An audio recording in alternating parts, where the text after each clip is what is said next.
It's fine. It's like a horse. You gotta be careful with it. It's true. It'll get randomly decide it's scared of a caterpillar and go running at full tilt into the woods. Yes. And then fall into a ditch and break its legs. Yes. OBS is fussy. But it gets you where you're going, so, you know. Hard to be mad about it.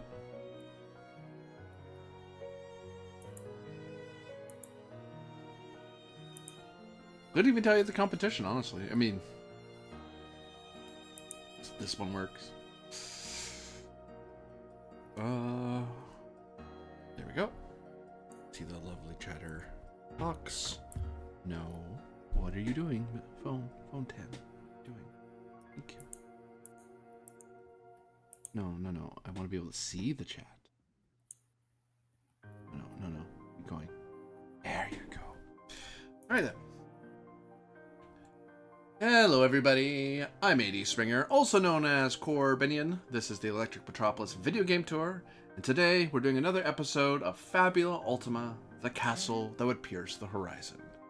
Let us get right into it.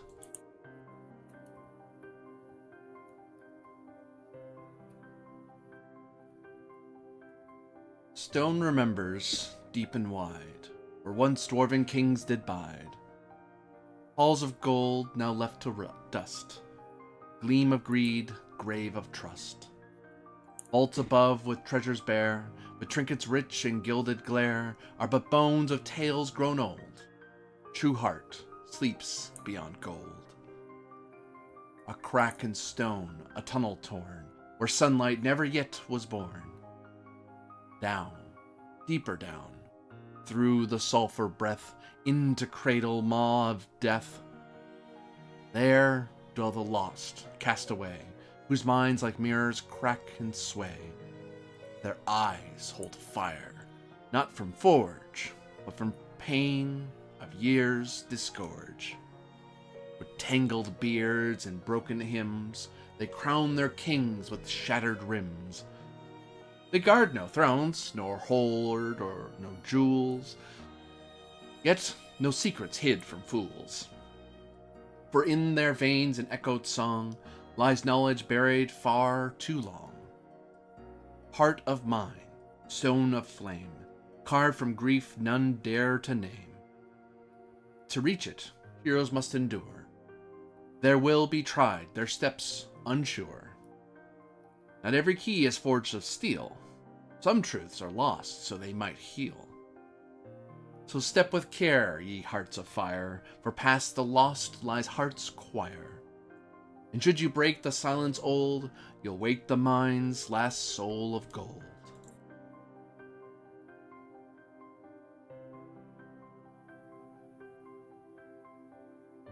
And so, we descend beneath the high mount and its castle that would pierce the horizon. Deep into its depths, where heroes look about and dig about. Over this way. And start of the session. Guys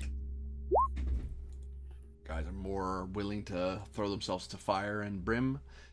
Zevin Demeril, you, after working on the train as much as you could to get it up to get all the adjustments for the trip to Oscara done, all that's left now, you've done everything you could. There's just the wheels, and honestly, you kind of have nothing else to do unless you like wanted to repaint the train, but like, you know, you're starting to wonder where your friends are, and it takes you a little bit to kind of track down where they went. They did send a runner out to you to let them know where they went, so that saves you a bit of time. And eventually, you have to track your way down into under the city, following some paths by some rather helpful dwarves, going through a vault door that is in a dwarven family's home, like that. Like imagine someone's living room, and then like behind a curtain, there's like a vault door, and he charged you a minuscule toll, and like 2 bits.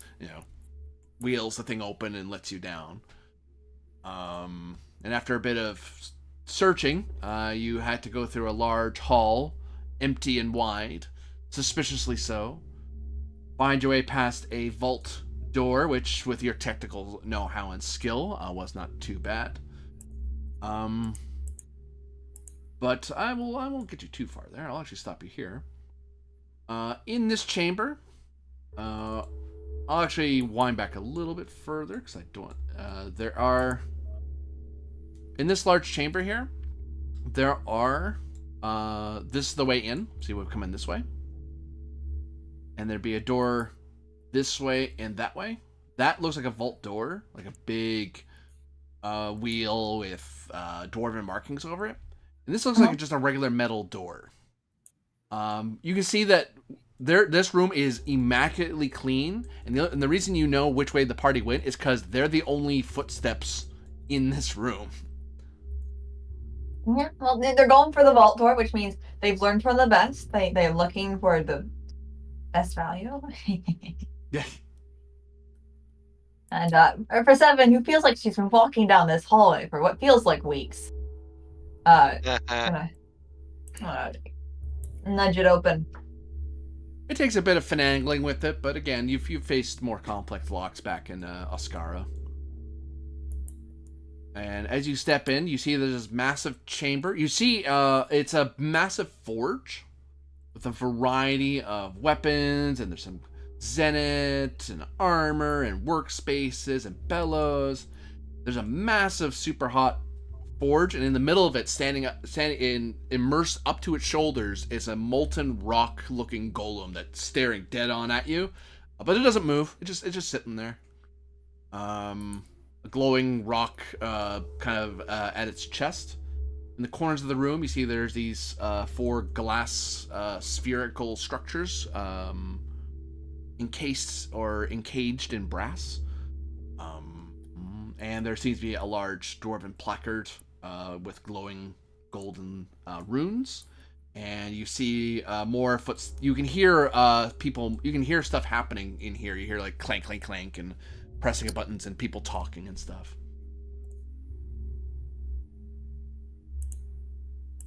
Like,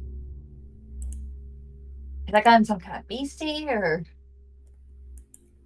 It's like some kind of beastie in here and in there. Or? No, you see a hallway and you see the group of people staring down this massive golden door, kind of fiddling with it and pressing at the buttons and pressing in and trying to turn the wheel and stuff like that. And look, you hear it pop open. You see them turning the wheel. You see More Duncan turning the wheel. It looks like it's taking her a long time to do because it's really wound on there. Long time no see. Yeah. A phantom attacks you from behind. Just kidding. It's just Seven Demeril. You're taking too long. Hi, Seven. How did you find us? I just followed the footprints and the general trail of puzzles and violence. I But come how did hopping to you at high speed and practically give you a tackle hug. Oh. How did you get through that whole labyrinth? Yeah, and that's for me to know. And copyright. Mention it. And Lucius just like plunks his head against the wall in defeat. Trade secrets.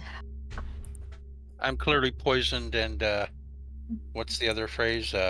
Below half. In crisis. But I give you in crisis, but I give you a tackle hug and say, don't go for any of the gold in the vault room. It's not worth it. Give you a wink. All right. You want to heal? Is anyone else poisoned? Lucius looks a bit panicked.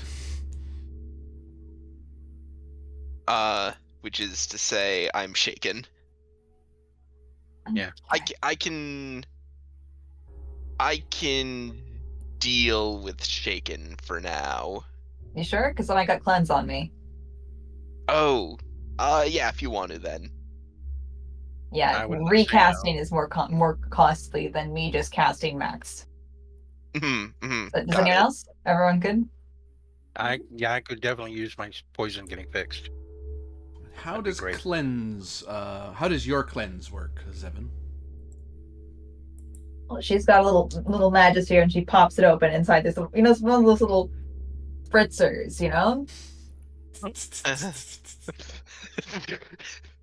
Sprays With a little- like cats. A little bulb like a perfume bottle. That's great. It's got that kind of medicinal smell. I'll wrinkle my nose. Or Duncan, you. you recognize the spell. The form of it is different, but yeah, it's just cleanse. It's done in a Magitech way. Nice. Clink. And more, Duncan, you feel that you've turned the wheel finally, and you're able to open it if you want. Oh, good. I will open it. Roll initiative. Not just kidding. No,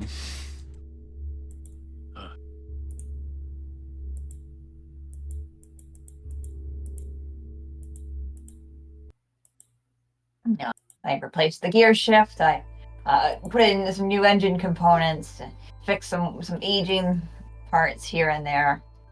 I got new beds. Did you get a little bed for my little area up in the baggage Of compartment? course. Close. I'll smile and blush a little. Thank you. I can't just have you sitting in a storage corner. I don't know how you're doing that before.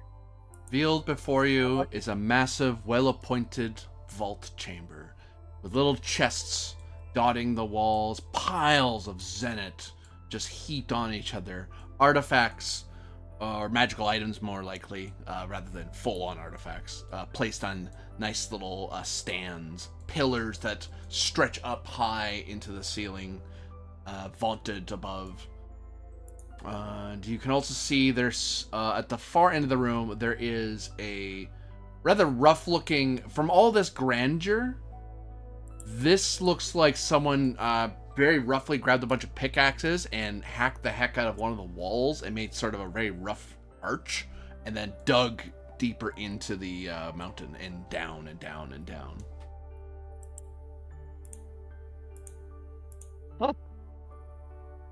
I will ready my shield and definitely move forward carefully, and I'm looking primarily for markings along the walls to see if there's anything like to discern anywhere. If that's okay. Insight's part of it. Okay. As you step into And the room. as we're walking in, Lucius looks to Sam and says, "Now be very careful. We interfered with some of the items in the previous room, and that giant golem attacked." The one you sunk? A perfectly good forge. Well, we It kind of deactivated sunk it. itself. We managed to act. What's the phrase you would use?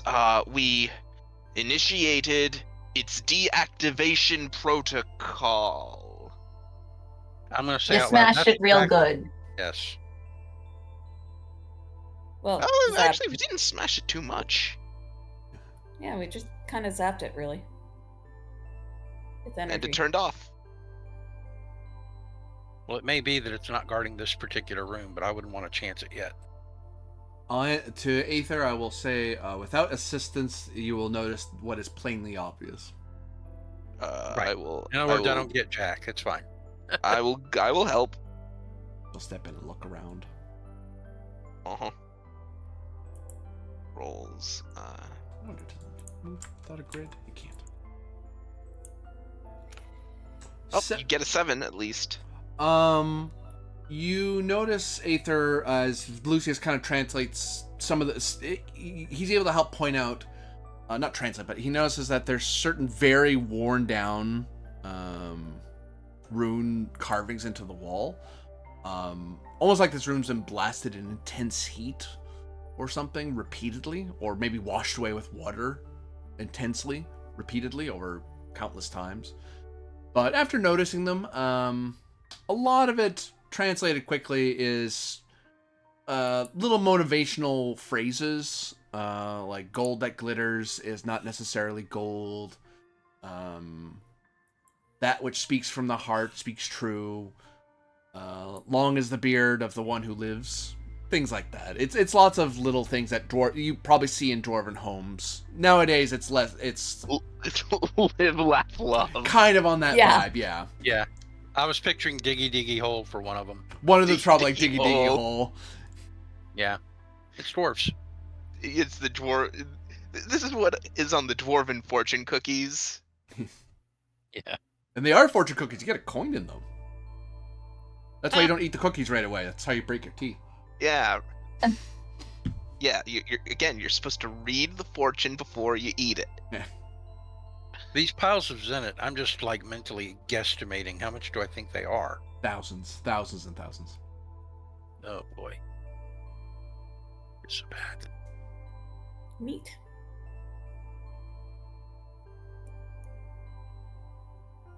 And that's a chest and more chests in the middle of the room. One in the middle of the room and a bunch on the walls, right?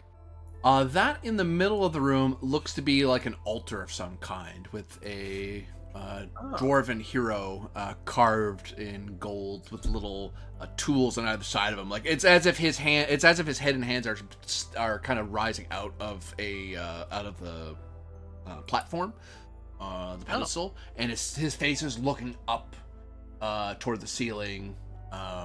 It's really well done. You've actually seen versions of this in Highmount. Usually not in gold. Usually in silver or copper or wood or stone. Gold is something you only would see in like a temple or a family shrine. Right. Very ostentatious. Mm-hmm, mm-hmm.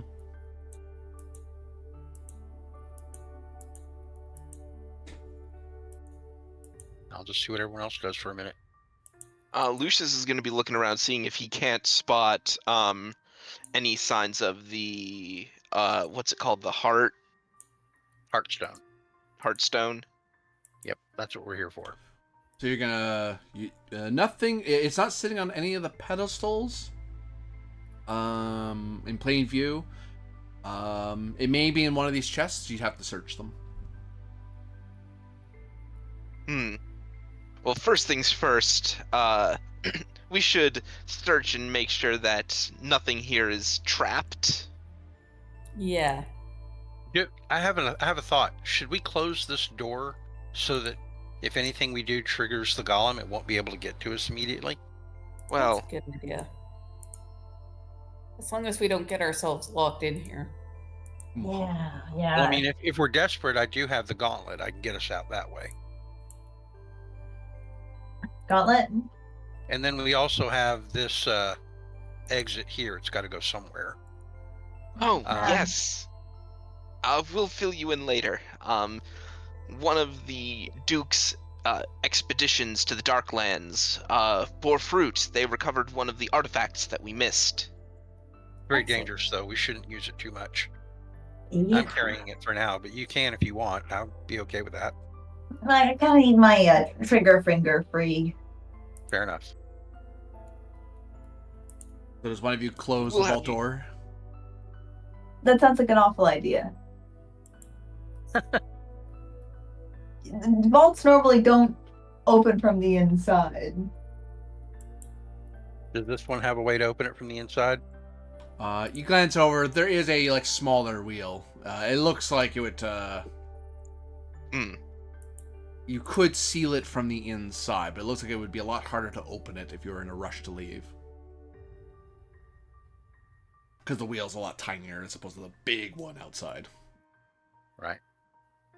Though there's no I'll leave it puzzle up this to you side. guys. You literally just turn the wheel to open it. It's plain that it's meant to keep things out, not keep things in.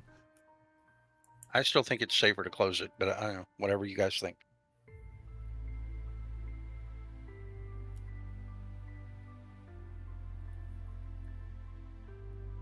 Well, if I voted, then sure. Very well. Just in case. And while they're closing the door, Lucius is going to examine these chests and see Who's if they? any of them. Who is closing it? It does kind of matter. Oh, okay. I assume Aether and more. Sure. Would Lucius and Brinius help me? Because I'd be happy to do it if I had a little aid.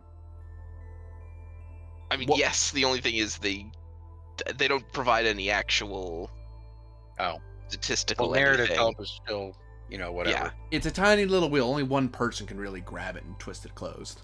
Okay. Well, I will carefully maneuver the door closed and then begin spinning it so that it's reclosed again.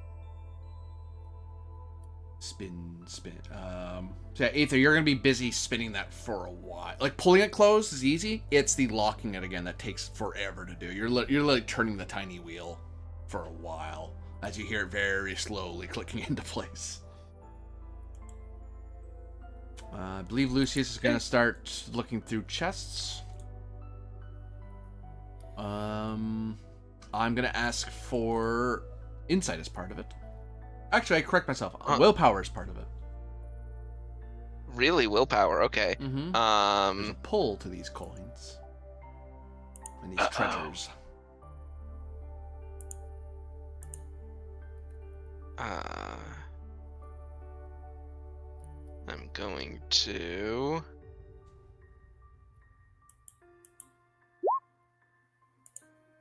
Mwah, mwah. You're trying to persuade the door? Well, insight willpower. Does that roll stand? I'm thinking if it 'Cause does. I can tell you for free, 4 won't make it. Yeah, you don't say.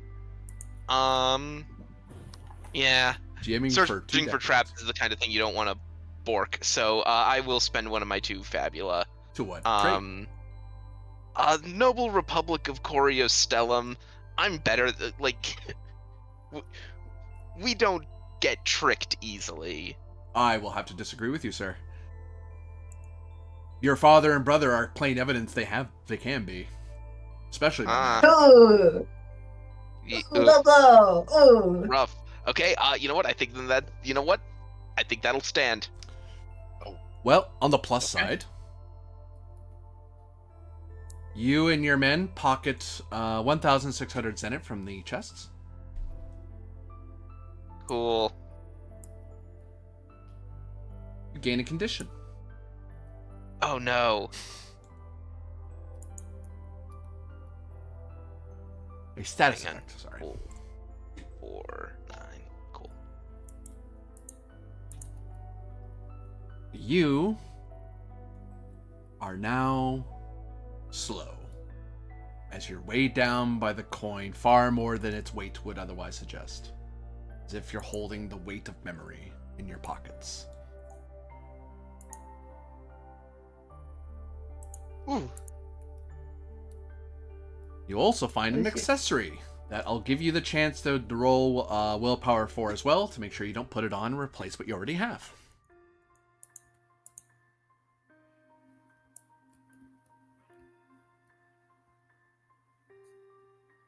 There we go.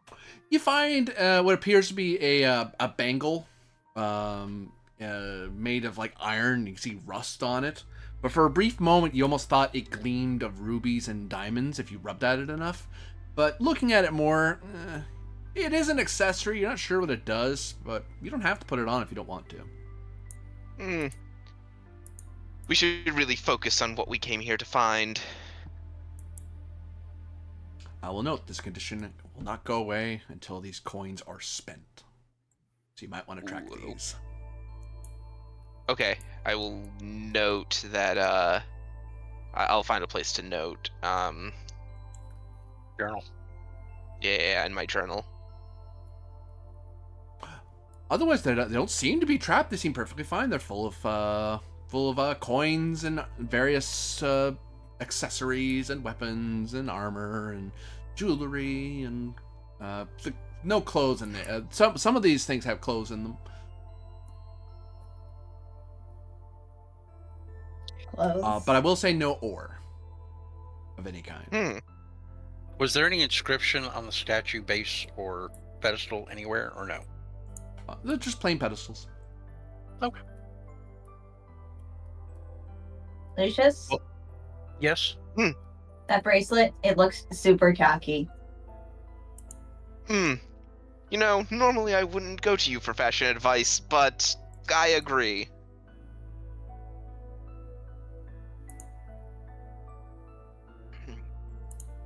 Wouldn't And at this normally. point, Lucius looks over at the giant hole in the wall. A dark. 7. Might you be able to send your erstwhile flying companion down to take a look? Yeah. I just upgraded. It's a little scanner. All right, support drone for Mark III version 19. Oh, no, it's Mark IV version 1.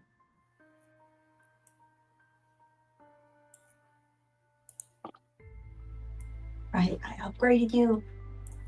All right, version 1, Mark IV version 1. Go. Fly, my pretty, fly. Into the darkness it goes.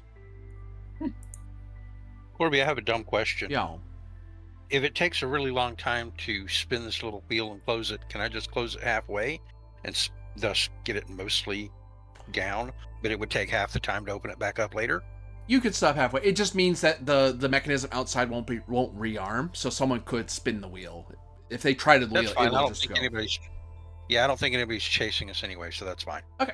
I'll do it about halfway, and then I'll come join the group when I'm done with that.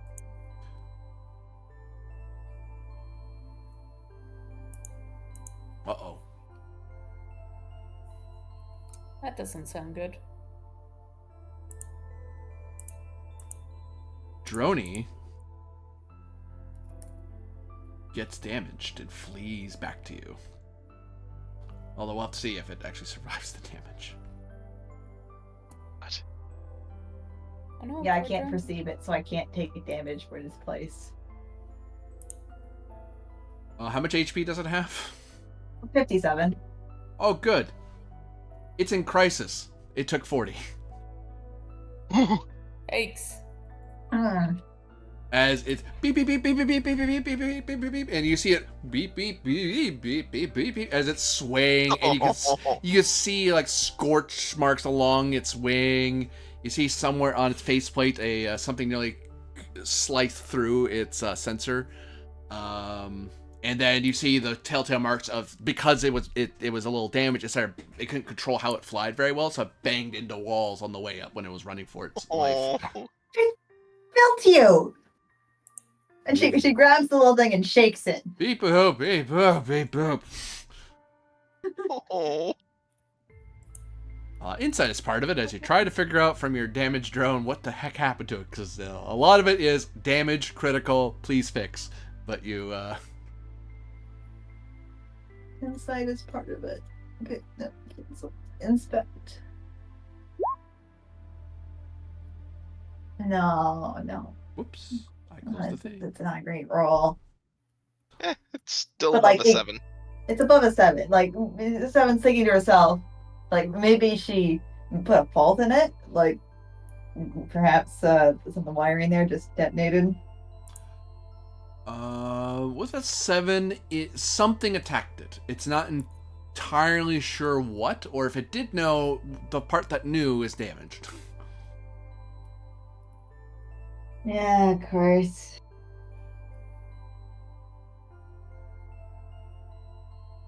In Aether, Alright. you, Damage Droney returning. Can I come skipping over? you can, yeah. I'm worried that something might be chasing it, so I'm going to guard the door. You see darkness staring back at you. I stare back at the darkness. Darkness The darkness ain't got nothing on me. What are you up to more, Duncan?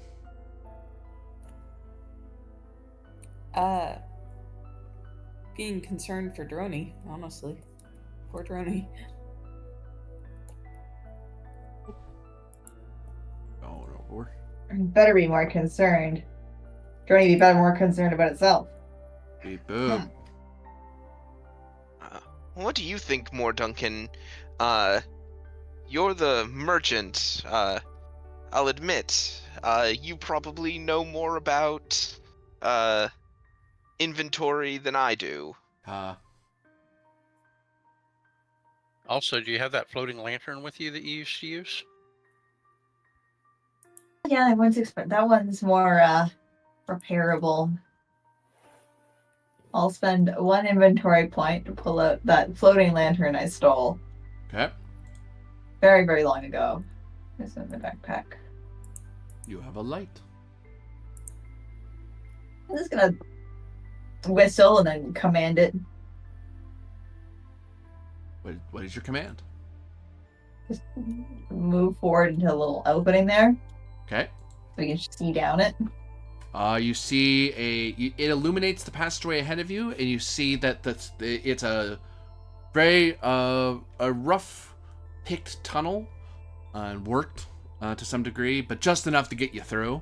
And it goes forward, and then starts turning to the right, down, then a bit left, down, and then it keeps going.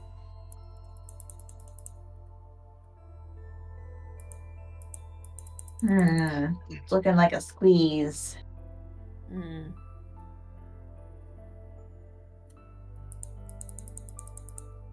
GM, if we were to go into there, would we need to like crouch or crawl? Would there be an issue getting back out? Yeah, you'd have to slow down, yeah, because it is a bit of a squeeze. So you'd be duck walking a bit while you're walking in there. Even Aether would be. It's so small. Even Aether would be bumping her head every so often if she wasn't careful. Just Well, the if thing. we're going, I can take the lead. I'll hold my shield up in front of me.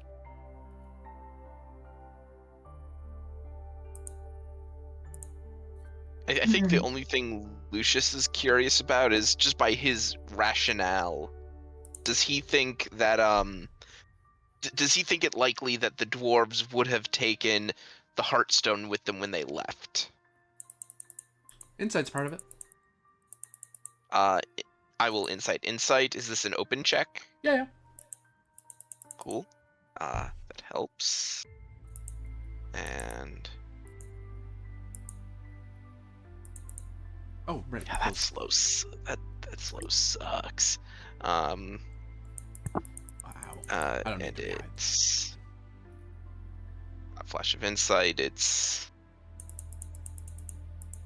trained memory. Which one is it? Focused. There we go. I get a +3. That's what I get. Thank you. You're welcome.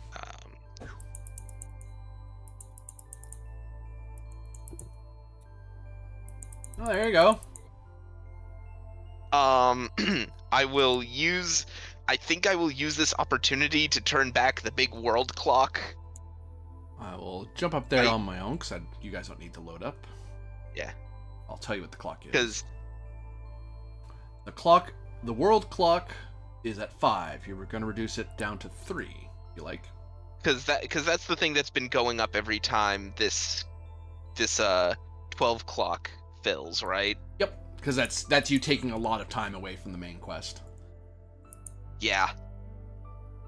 I should move that along. I should move that with you. Is this one of those things where you can spend mind points and move in another section? No, because Okay. again, it only happens if it's as a result of me doing like diplomacy or. Oh, right. That's right. Sorry, So, couldn't remember. Lucius, when you think on it, Heartstone is one of the most, short of Orichalcum itself. Heartstone's kind of on that same tier of, it's below Orichalcum. Orichalcum is the rarest of rare, the most magical of magical metals. It's the sort of thing you mine near the Sea of Souls sort of thing. It's a super rare material. Heartstone is one of the few powerful magical things that you can get in a mountain. It's something you can just find. And it's actually probably one of the building blocks of Guacamole magic use, Dwarven anyway. And Ascara likely in its mountains and hills finds Heartstone a lot more frequent. They have a lot of mountains and a lot of territory they can get. This room, some of the magical items in this room are likely made of Heartstone or have a Heartstone component to them. Like some of these things on the pedestals will have some Heartstone stuff in them, but the amount that Seven needs is like a good old hunk of ore that you can take to like an ingot, yeah. like a full, not even an ingot, because ingot's worked. I mean a big old chunk of ore that can be worked into an ingot, so she can so she can get a dwarven forge to kind of make it into a train wheel, because they don't normally make train wheels here, especially for a Scaran rail. Now, Skara, that wouldn't be that big a deal. Go to a store, pay stupid amounts of money for a magical train wheel, and there you go. Yeah, it's like needing a hunk of gold ore versus, the gold plating on a circuit board. Yeah. Yeah, I got needed for my smoke detector. So would they have taken it out? Some of it would have been taken out, but the vault was pretty secure, like, because they probably fought to keep people out of the forge that you passed. The forge might have some heartstone in it, but it was a lot of it was. You're getting the feeling now with that high roll. I'll tell you that a lot of it was built. They probably madly dashed to build the golem and create the heartstone in its chest to defend this vault with all its treasures. That said, this also means that there must have been heartstone somewhere in the mountains here. And looking into this hole, it doesn't look like you had, it doesn't look like a proper, like, mine, really. Like, it's not ornamental enough. There's not enough statues and memorabilia. It looks a lot rougher, but at the same time, you're in Highmount, one of the two mountains in Wakamal one of the 3 sites, in all of Wakamal that has heartstone in it. And if you go down deep enough to the greatest depths, heartstone, like, supposedly is the heart of the entire world. So I'll say the dwarves, anyway. Let's see. Well, the dwarves likely would have taken all the heartstone with them when they fled this place. They probably would have left just about everything else. Hence why all that's left here is Zenit, and he points to the rusty iron bangle thing. Little trinkets like this.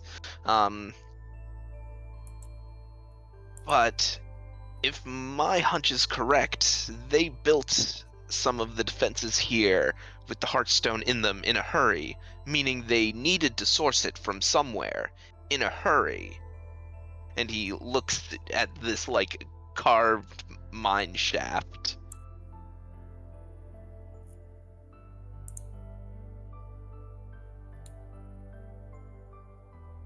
I'm willing to bet that they sourced the heartstone right here. Down this shaft. This looks more like a bolt hole to me, like they were escaping from here when the invasion took place. No, it would have taken too long. Oh.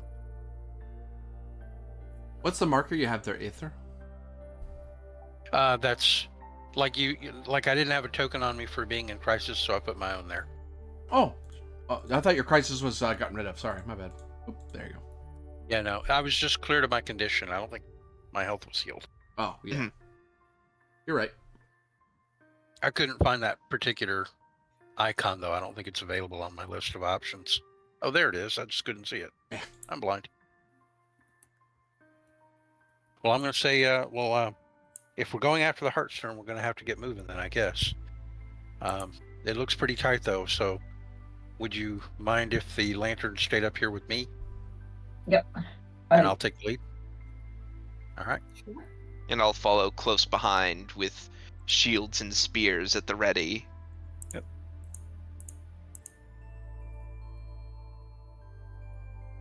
Do you disappear when I move you there, or are you just sitting on top of blackness?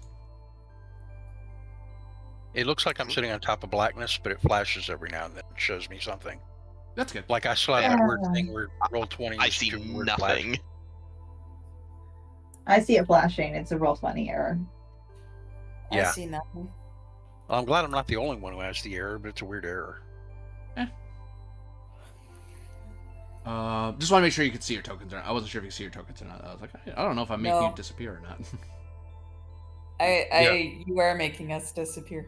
Yeah, you're putting us into the darkness. Okay. Zevin, do you step into darkness as well? Yep, I'll follow up last. Okay. And let's see. Hey, watch it. Watch it. Oh, there you go. Hey, that's a discovery, Hey, I I think. Yeah.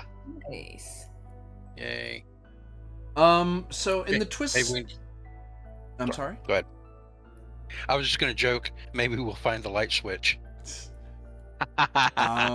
Sorry. The good thing is that as you're going down, it is a tangle of natural caverns, and crawl spaces, and squeeze spaces, and chest high climbs, and like every so often you do get a chance to kind of not have to be in a duck walk, but it's like, oh, you look again, it's like, oh, great, yet another thing we have to get by. Crawl through this.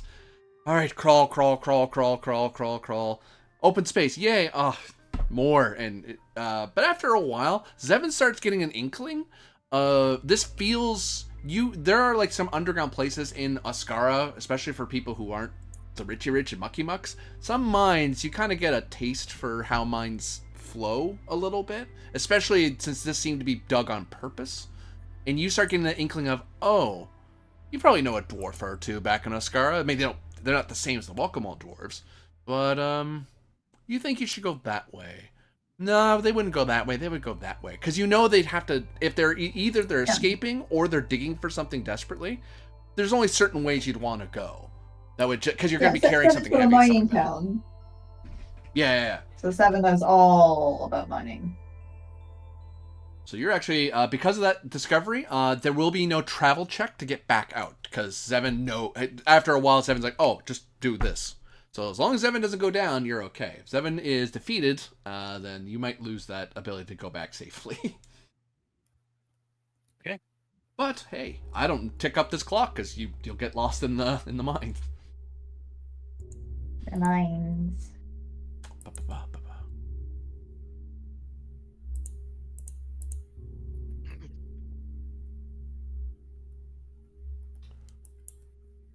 And you find yourself in a chamber, faced with dwarven automata with flashing blue heartstones for faceplates, and their weapons gleaming with hints of heartstone and orichalcum to them. So Zevin, you would recognize these as automata, but they're like more high fantasy style rather than, so more magic oriented, less magic tech oriented. So much more rougher versions of what Ascara can make. That said, that only means they can't make a lot of them, but the few they make are usually pretty strong compared to Ascara ones. Ascara ones, you can make 100 of the damn things, and who cares if they're any good? There's 100 of them. Whereas Welcome All ones can be a little more. There's fewer of them, but they tend to be tougher. So that is to say, these are elites. Just so you're warned. In the middle of the room, this looks like a main work chamber for a mine. You see past the automata who are standing in your way. There is a pit that is worked and braced along with like ladders, so you can go deeper and deeper down. Mine shaft. Yep. And then you see a variety of dwarves who have twisted and tangled beards. You can see soot just randomly patched wherever. They look incredibly pale. They haven't seen the. I mean, dwarves can come off a little pale anyway, since they tend to be in mines a lot. Even the surface dwarves tend not to like to be out in the sun as much as elves do, for example. But these guys are pale. They look almost sickly, almost emaciated compared to most dwarves, with these big, heavy picks, and hammers, and some of them have swords and crossbows, and they're talking among themselves. The automata, you see them look at you, but they don't.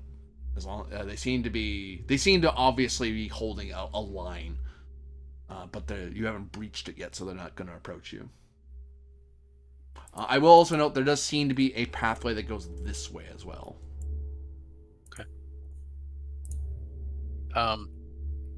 As we arrive in the room, I will greet the golems in their own language, if they speak golem.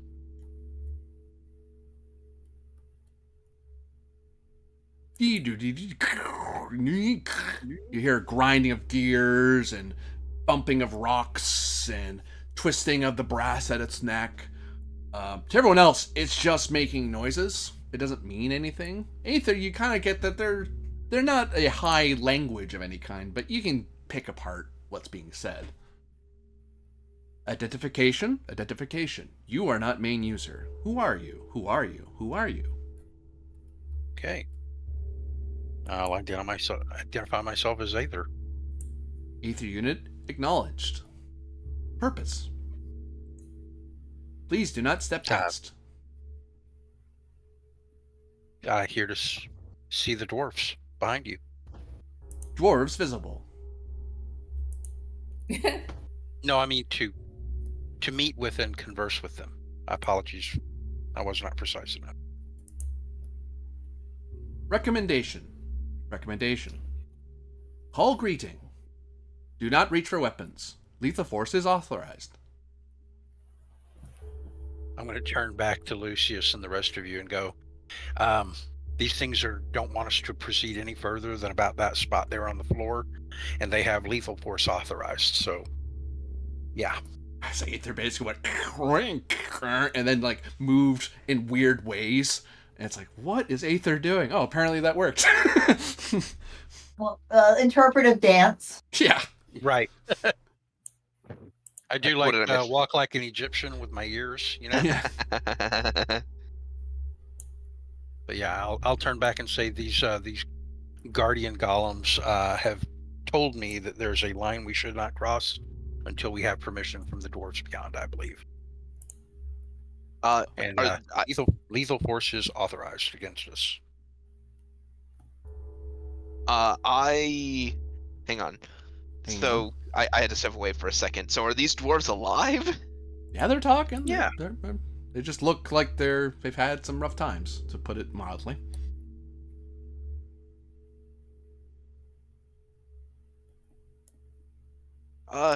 Pardon? Your voice almost dies as it crosses the room. This room doesn't seem to carry sound very well. Weird.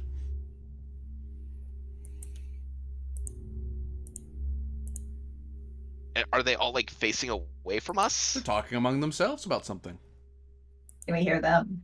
Yeah, Or is the room really not carrying sound? They sound a little muffled. Like they're talking somewhat. They sound like they're muffled and a lot further away than they are. Like these guys are no more than 23 feet or so, 24 feet. Like this is hearable distance, especially in a small room like this. This feels like you're across this entire chamber. Like you're trying to listen to someone like 100 feet away. It should be a loud echoing mine, but it's quiet for some reason. Yep. Okay, well, I will wave my arms and try to get one's attention. Wave. But not like yell or anything. Willpower's part of it. Hopefully they see you. Had to be willpower. Oh well. Would anybody else like to lead this before I roll? I can if you're all right with that. Yeah, go right ahead. Do something exciting that makes you get their attention. I mean, I'm sure if you cross this line on the floor, that would get their attention. I don't I mean, I want could put Jordy's lights on and just kind of wave them around. Yeah.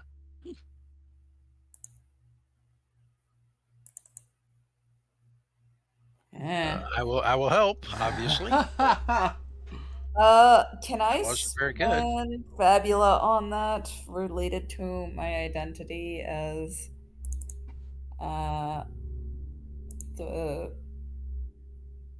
journeying merchant? Yeah, merchants have that sort of, salesman's voice. Yeah, that's what I'm thinking. And sometimes I you have to know how wave at get people. attention. Yeah. Look over here. I have things for sale. Yay. A big exclamation point, a little like money symbol appears over your head to let them know that you're selling things. I am no help. I am also no help. Boy, but what did you roll though? Now, don't we? Lucius and Aether have become terrible at this stuff recently. Man, we got lost in the labyrinth too. Horrifyingly lost. Wave. More, you actually you realize as you're waving at first that you do very slow waves of your arms on either side of you, like way above your head and all the way over, way above your head. You're making very slow, obvious movements because you know dwarves, especially in mines, when they're buying things, they may not see very well, or they're looking for very particular movements, and that movement is enough to draw a miner's eye. Which is weird because you'd think the lantern that's hovering near Aether would kind of be a giveaway. But your movement is what seems to draw one of them, and you see one of them spin and look across the thing.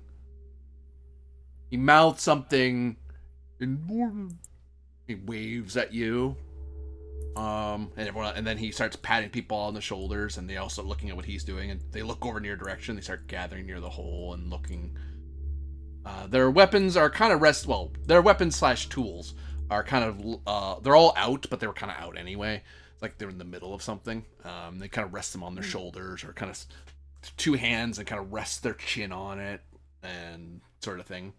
And then you see him gesturing and pulling on his beard and pointing at you. Insight, what the hell is he saying? Yeah.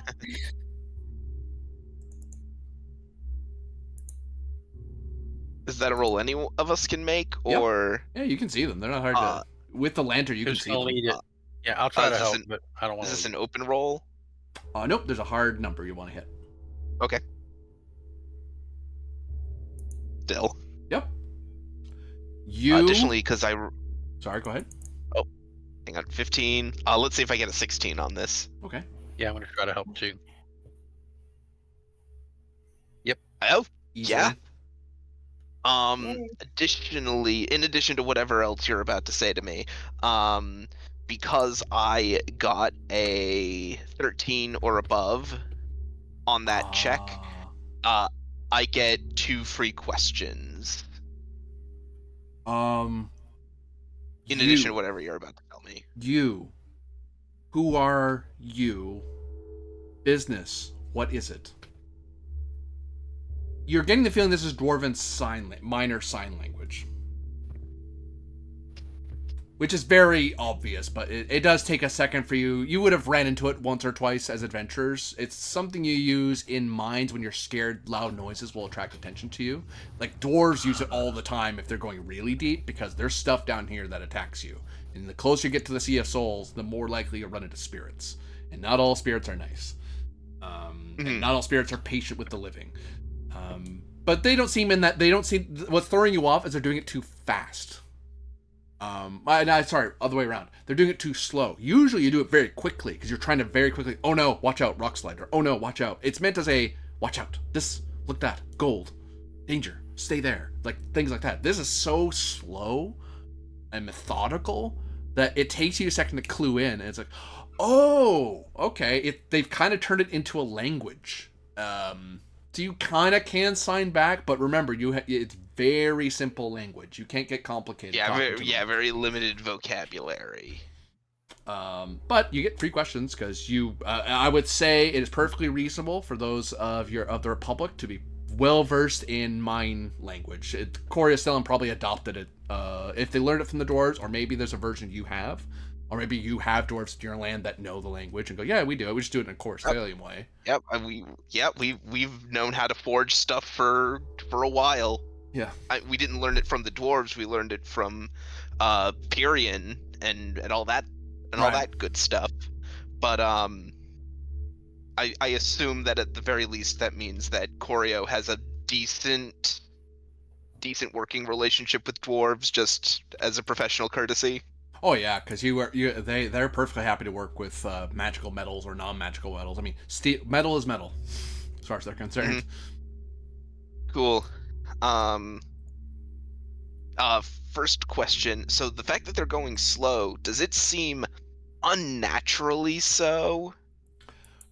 It's like a dialect, because imagine the speed I'm talking to you now, but that's kind of the pace they're talking, but they have to sign out every word I'm saying. They have to kind of sign, so it does slow down a lot, as opposed to stop, gold, that way, danger. So hold on, stop. You see danger, Yes, yes. Good, good. Like, da, da, da, da, da, da. You're supposed to be quick about it, whereas I'm Right, talking right. full sentences and conversation, which, if you're Got signing it. that, it takes forever to do. But Right. they seem to be Got fine it. with it. Okay. Okay. So they're not. It's not like time is actually slowed down for them. No, no, no. Okay. That was because we could tell that there was some weird magic nonsense going on. Do they seem scared at all? Nervous, uncertain, but not scared. Mm-hmm. Okay. Um. In which Almost case, like Lucius like will this sort of band of wave. adventurers just came out of nowhere. Yeah. Ah, they're using They're using uh minor signs. Some of the mines back home use them, although slightly differently. Uh, I've picked up a little myself. Come to Can you think of it. beckon them to come closer? Um, well, we should be careful. They're quite nervous. Um, Lucius makes a um mean, no harm, perhaps trade line of danger, and he points to the line that the robots told them not to cross.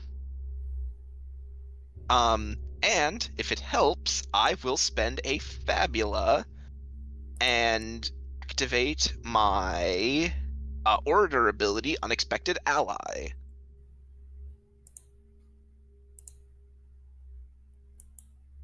Yeah, I'll take your Fabula from you.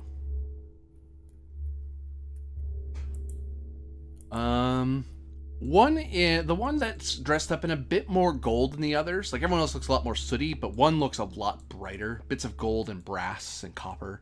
He kind of taps the guy and swatches spots with him. His beard still looks ungainly and twisted and caked in with stuff. But this dwarf looks like they're a Upper bit. management? No, I wouldn't say that. I'd say they're a bit more adventurous than their fellows, and they seem a lot less nervous of you. They're less scared of you. And actually, among them, you can see that they look a lot more concerned with their appearance than the others are, and they seem to find a sort of kinship with Lucius and his minor obsession with his appearance. Minor But obsession. Mhm. I You wasn't even making the pun. you trade, yes. Mm-hmm. And he makes like an affirmative. What trade? You notice this person's going a lot faster than the others were. Hmm. I actually noticed that part of what's helping you, you guess, from Unexpected Ally, they seem to be using they're using Coristellium style signing. So it's a little easier to talk to this one than the others. Like, there's shortcuts they're using in their hand gestures that you wouldn't normally do in Welcome All. But Coristellium, they like efficiency. Heartstone for repairs. And You offer then Heartstone? Query? we seek Heartstone, have much to offer. What offer? Lucius turns to, he makes like a sign that says hold, and then Thumbs he up. turns to more Duncan. He holds to more Duncan. More. You're the merchant. I mean, the simplest would be Zenith, but if they want some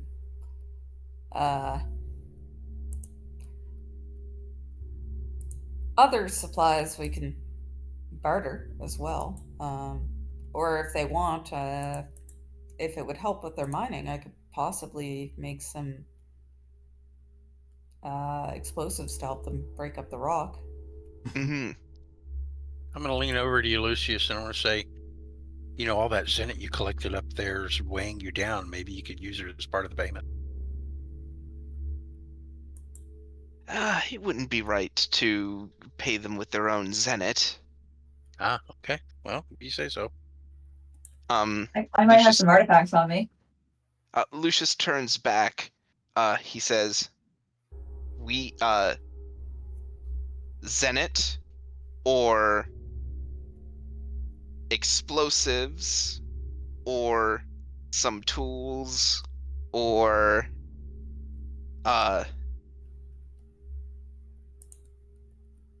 other items." Turns, gives you a hold moment, gesture, and turns to kind of talk among the other dwarves. Clearly, he must be explaining what you've told him. Yeah. Oh, and didn't we get our hands on more fireworks or something? More? I forget if we did that. No, I don't think so. No, We don't have okay. new ones, but I have some old stuff in my inventory that might be worthwhile. I thought Like you I sold have them. a tech blueprint folios from the tower right at the start of the game that I stole. Right. You turns around, kind of gives a quick gesture at you. No, he turns around. He turns fully around and gestures. 3,200 zenith. Or he gestures at you as in whatever it is you have to offer. To adjust the price. Yeah. Okay. Yeah, like he says, like a to adjust price question. And yeah, okay. And you notice that because he's helpful, it's clear that you've dealt with dwarves before. That price, he probably could hike you quite a bit on this because what you're after is pretty rare. He's giving you a fair market rate. He's not robbing you. This Heartstone's very valuable. Mm-hmm. Well, for the amount that we need, 3,200 zenith. Although that might be adjusted via additional considerations. I can cover most of that. I'm like 30 short. I got some stuff. I got this. Got a bunch of junk here. Oh yeah, I was gonna say you have a bunch of junk Oh, that you right. just don't need. I presume the automata isn't with you in your bag. No, it's a bit big. It's on a train. Just hanging off your back. Hey guys! It's a corpse of me. God.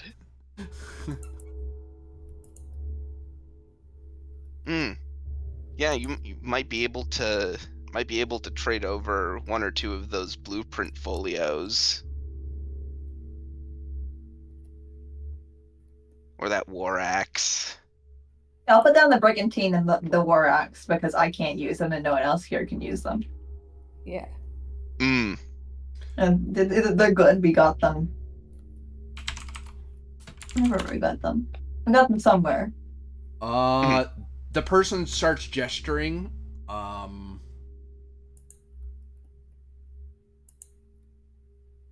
That and 3,000. Sure. Between the brigantine and the war axe. Yep. Okay, cool. Sweet. I can put down 1,000. Okay. I'm not gonna dip into any of the zenith that I'm not gonna dip into any of the zenith I took from the vault. Mm-hmm. Very good. You start laying out some zenith next to the other stuff. Yeah, I'll do 2,000 Okay. to cover the balance. You know that Zenith's weighing Lucius down. Then I know a good honorable cause you can donate to, and it's called me. One of the automata will pick up all your stuff and marches over, lays out in a pile in front of the rest of them. They all like step back a bit to give the automata room to move. Drops stuff down. You see him kind of crouch down, and he points. And he feels at the coin, looks at the face of them, and looks a little confused.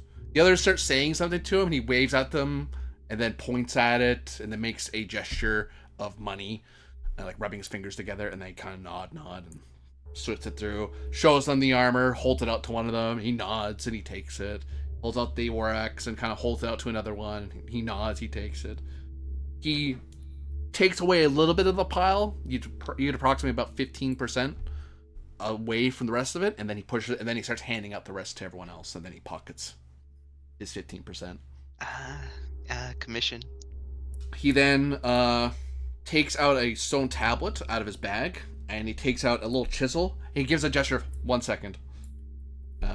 And then he starts. He takes out a little chisel and starts hammering away at it. Turns his head. Eventually, it takes a bit of time. Well, this is sure one for your ledgers, isn't it, Lady Duncan? Hands it to the drone. I nod. It's walking it over. Sets it down in front of you, and you see a stone tablet. He then gestures that way, and these folk very quickly start scrambling down the ladder into the mine. I'm going to make sure that these golems have been ordered to let us by. Trade completed. Masters away. Please do not descend. And they very slowly start marching their way back to about here. Okay, I let everyone else know, don't go after the dwarves down the pit. The golems wouldn't like that. And you see, they then make a noise of "do not cross line." And you can see past them, that looks like where there's a bunch of other work tools and like spare clothes and stuff. Their armory, such as it is. They're just hanging out down here. Like, who knows how long they've been down here? The stone tablet rests on the dusty floor. Lucius will pick it up, and I assume, looking at it, I assume it's a receipt. It seems to have writing on it. And I'll reveal. The writing is this. I don't know.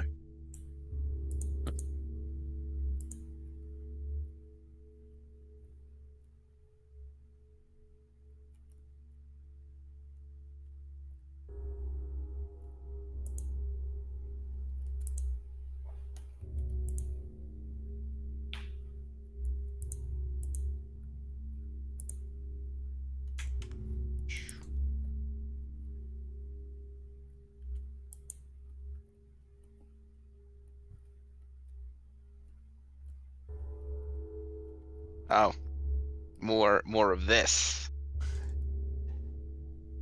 Copy it again, because I have to remember what I wrote.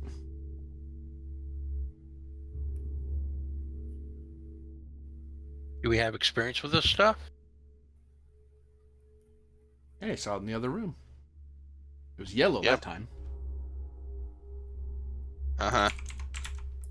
And I'm gonna quickly look at the... I'm gonna look at what last week's was.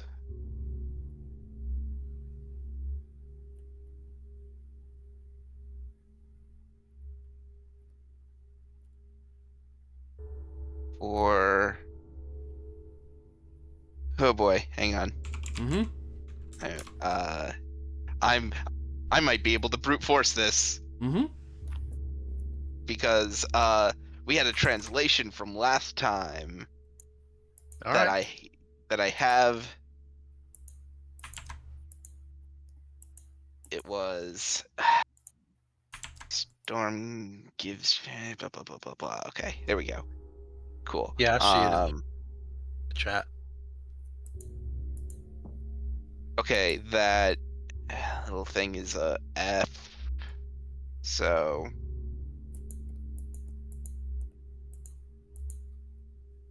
Oh You boy. viewers at home figure out what this is? Yeah, I mean, yeah, this is like old runes.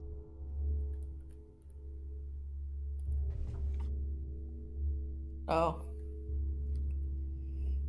Yeah, these are.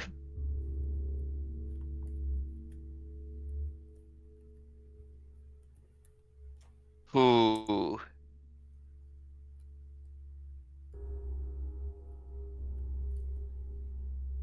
What with? I think that's.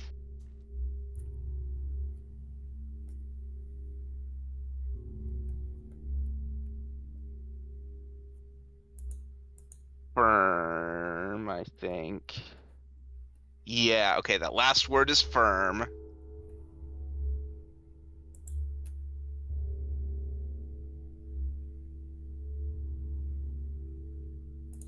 That.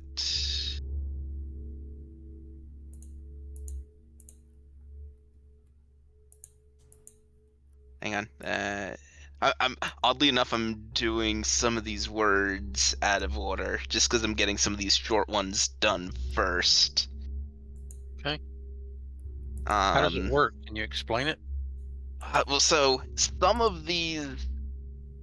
So Some of them are here's the basically thing. direct letter correspondence, Yeah, some of these are like the direct R's and letters. R. Okay. Yeah, like there are letters like that first word. That storm looks almost exactly like the word storm if you like squint at it. The HFITE is storm. What we're talking about. The one on the right. Oh, the one on the Remember, there's right. the Firm. message on the Yeah. right. Am I looking at the wrong message then? Yeah, because there are two messages. There's the message that I translated last time, Which just is through in heart, yellow. which is in yellow, and if I'm clever about this, I can reverse engineer the alphabet of it. 1, 2, 3, 4, 5, 6, 7, seventh word. 1, 2, 3, 4, 5, 6, 7. Fast. That's what that is. Fast. So that is an A. So arm. That second word is arm.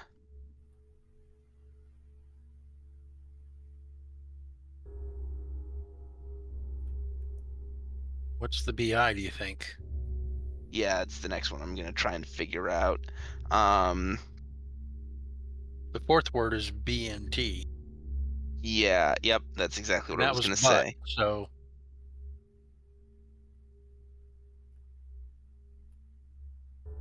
maybe it's Probably. BY. Yeah, I was gonna say it's probably BY. I can't think of any other word that could. Oh, it could be. It could be B. Like BE. Okay. Yeah, BE. And I know exactly which one to look at to determine that, which is BI. Which is probably. I can't believe these doors are bisexual. Nah. Look, Look, Well, I mean, they've been down here a long time. Yeah. Necessity would dictate that. Oh, jeez. Or actually, maybe some of them are women and we just couldn't tell. They can still be bisexual. They all have those beautiful long beards, you know. FOR. Okay, and then if I can figure out what X is, that like big X. Oh, it's the first letter of the second word is a G.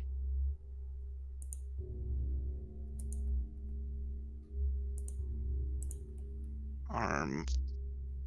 Or and then there's the weird like. Oh, I know which one that is. I mean, if you want, I could write what they're saying, what it says underneath. Oh, hang on. That's a D. Yeah, 'cause you guys can't put the words on the screen. Should make it way Yes. easier for me to follow as someone. Yes. Yeah. I'll do. Hang on. Arm. Oh, please put that in color we can see.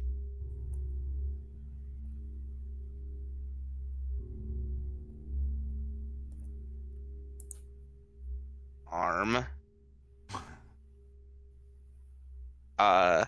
Figure this one is B. What was this I. one? Firm? This last one is firm. Yeah.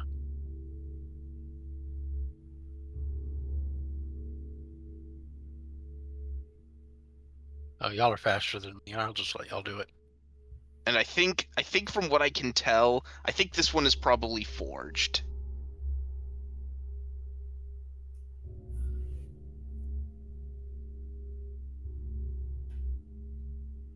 I wonder what mine is.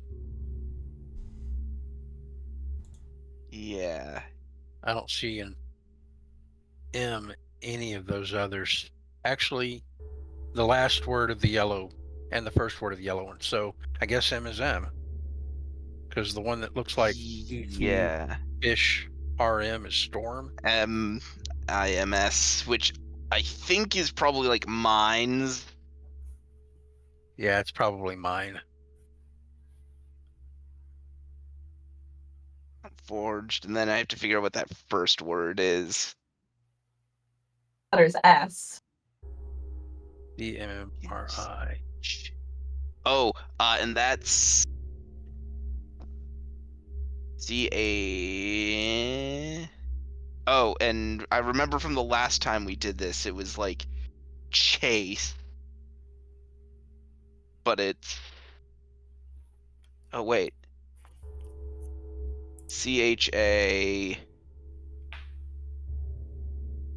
Just so people can see it a bit better.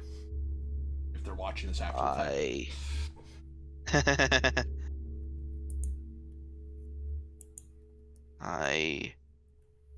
T3? The weird slanted T. In the third to last yellow, what was that word? Third to last one. In the yellow one. Cold. But cold with a K. Okay, so it was cold But with a K. Yeah, but it's basically their equivalent of C, because earlier that there was Chase, but it was spelled Khase. Right, well, I'm trying to spell this third red letter. K or C MMRI? I don't know what that could be. Oh, hang on. And oh, the M's are like E's sideways.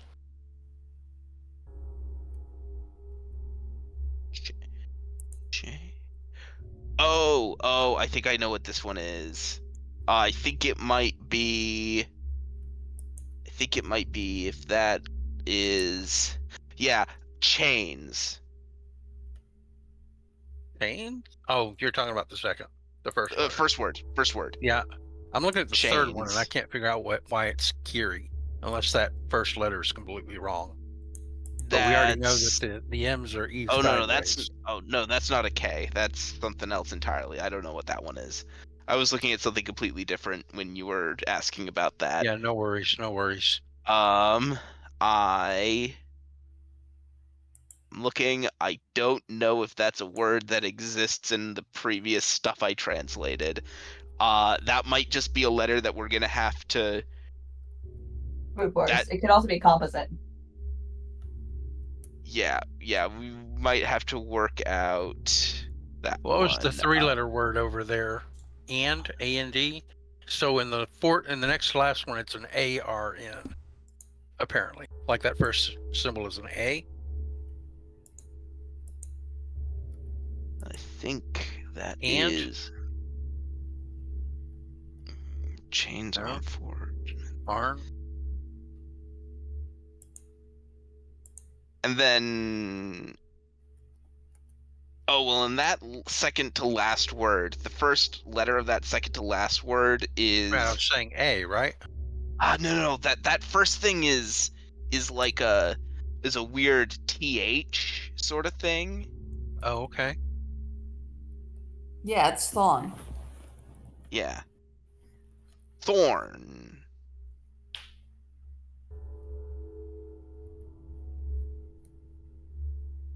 Hmm. So THRN, is that right?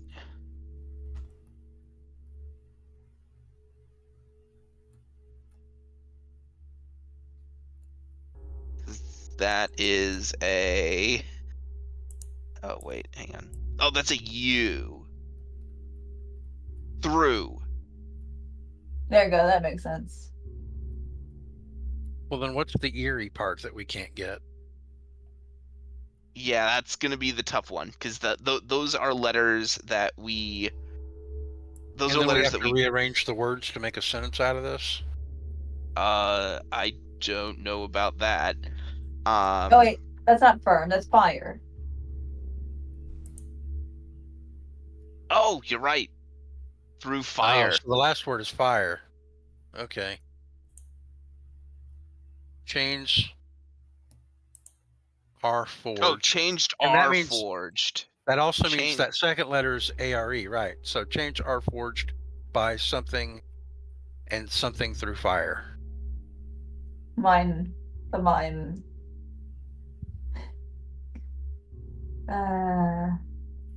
That means the M and the M are actually something else, right? And N are generally the same sound in other languages. E.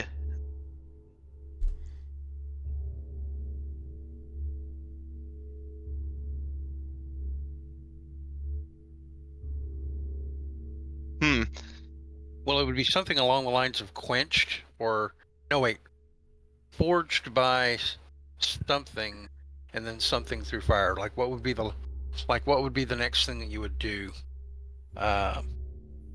Tempered through fire is what I want to say. Right? Long letter number. But I don't know. Is this something at a point where if we figured this much out, could Lucius work out the rest?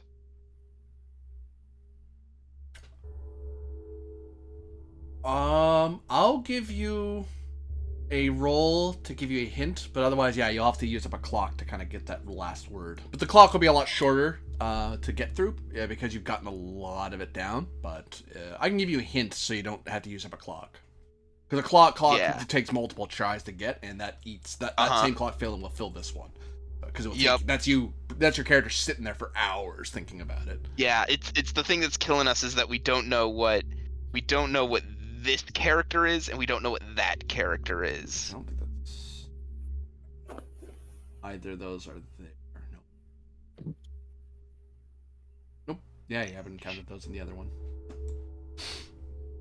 So yeah, hang insight's on. part of it for a hint.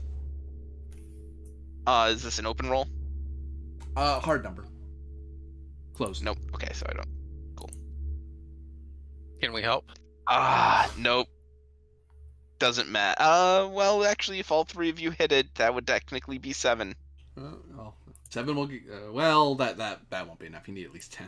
Okay, yeah. So that's fine. I'll assemble a clock for you then. 1 second. Yep. Oh, wait. I've found Whoops, that's the wrong thing. some things about runes. That's an NG. Yeah, we know it's not any of the letters that we're already using, so that should help. Yeah. Like we think that I is actually a Y, like forged by something. So wouldn't it be a Y at the end of the CMM, the EERY? Hang on, and what is that? Hang on. Hearing. So that would be EERY, and we just don't I know got what it. the C thing is. I got Hearing? it. It's peering. Clear? It's peering. Hearing through Yeah, fire? 'cause these are just like Norse runes. So Okay. Yeah, some of them mean more than a single letter. I get you. yeah, it's Are they peering. Futhark through- runes? Because they look familiar. Yeah, they're Norse runes. Okay, Futhark. Yeah. Yeah, Futhark runes. Teehee.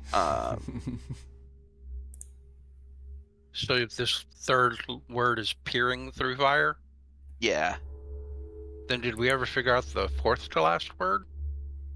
Yeah, that's what I'm trying to work out now. E. No, that's E. I E.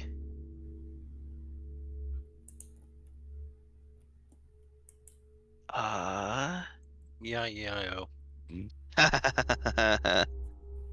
I don't know that one. That one's throwing me. I'm The only last we one, did. last letter. Yeah, we figured that was an S. Yeah, because the first one you said was storm, and that because of the same glyph. Yeah. Yeah. Changed her forward by eyes peering through fire. No, that might be it. That's the funky way of because because they don't have a Y, do they? Yeah. So that's their word for EYES, eyes, I guess. Yeah, Change because are they don't forged by peering through fire. chains are forged by peering through fire. Do we Well, I see assume this is going to mean something when we get somewhere, maybe? I don't know. presumably do we see any fires around here? no, just your lantern. Okie doke. Cool. Good to know. Well, they did Okay. allow us to come through here, so we can go through here if we want. Mm. I assume And that's I where will we're supposed acknowledge to that you have perfectly translated their language. I'm going to knock 2 wedges off for figuring that out by yourselves. Hard way. Yep. Yeah. If you did a roll, if you did a clock, I was gonna have that tick up. If I was like, if you figured that out on your own because you have a baseline, I'll knock off some wedges. But I didn't want to tell you that ahead Ooh. of time. Ooh, that felt good. It was hard, though. Yep. It was hard. That was ooh. We That- probably want to save a screenshot of this for the future, because we may run into this again someday. Yeah. I mean, I'll copy because we figured out it's just this. I'll copy it into the Discord. This is All right. Ooh. Waha. I was wondering when people Yeah, were they gonna are catch me. Well, I mean, I knew they looked like Futhark runes, but I wasn't sure if they were actual Yeah. being used as that, you know? Like, people also use them as stand-ins for fantasy races in other games. Yeah. So is this like an open doorway thing over here? It's a Yeah. chiseled passageway that they pointed to. Okay. Yeah, Lucius So I will take the will lead look with my shield? Yeah, I will Okay. come along. So, I'll be in front so that if anyone gets hit, it's not somebody important. who's next? I'll go through. I'll follow next.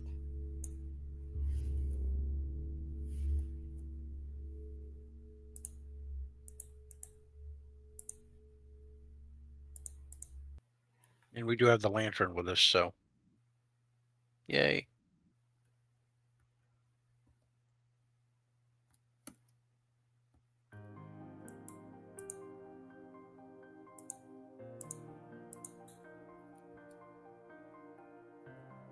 Congrats on putting that all together, by the way, Yeah. Timsic. Yeah, okay. It totally salvages that roll of 4. You descend and Oh. find yourself in the presence of glowing crystals with flickering tiny fae dancing about them.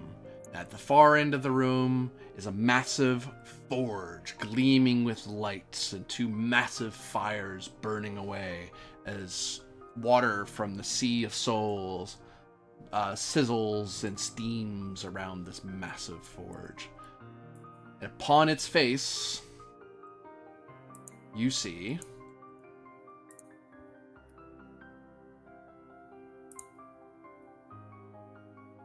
this. No. Ew. Hmm. That's weird. Hmm? The thing on the forge. Oh. I did not see that. As you see, there seems to be little discs sitting on top of existing implants into the face of it.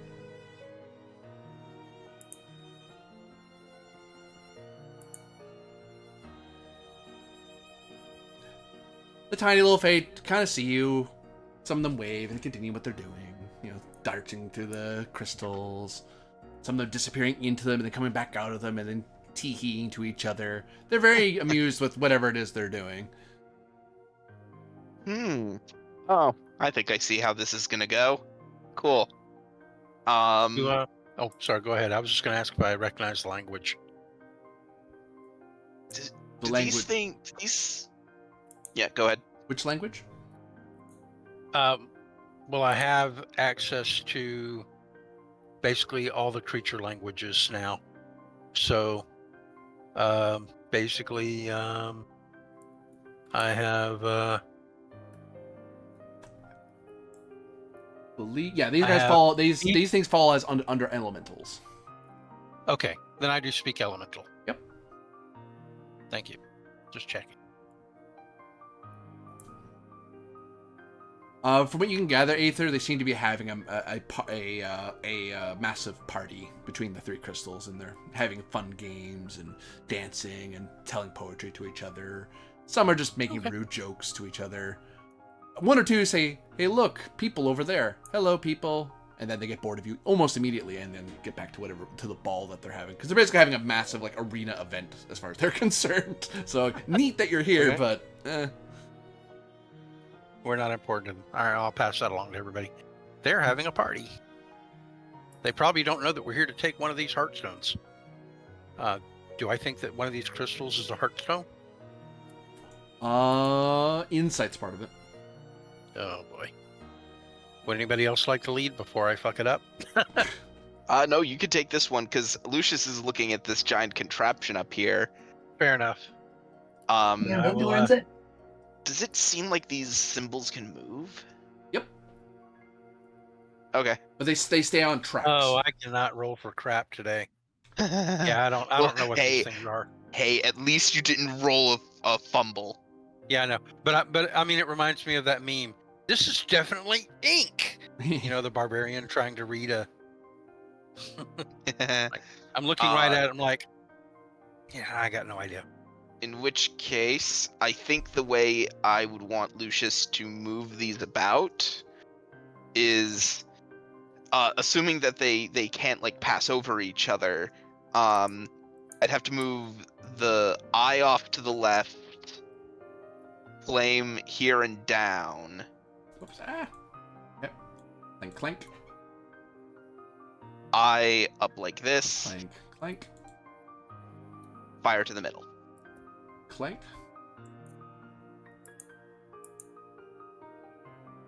Do you have a little puzzle complete, Jingle?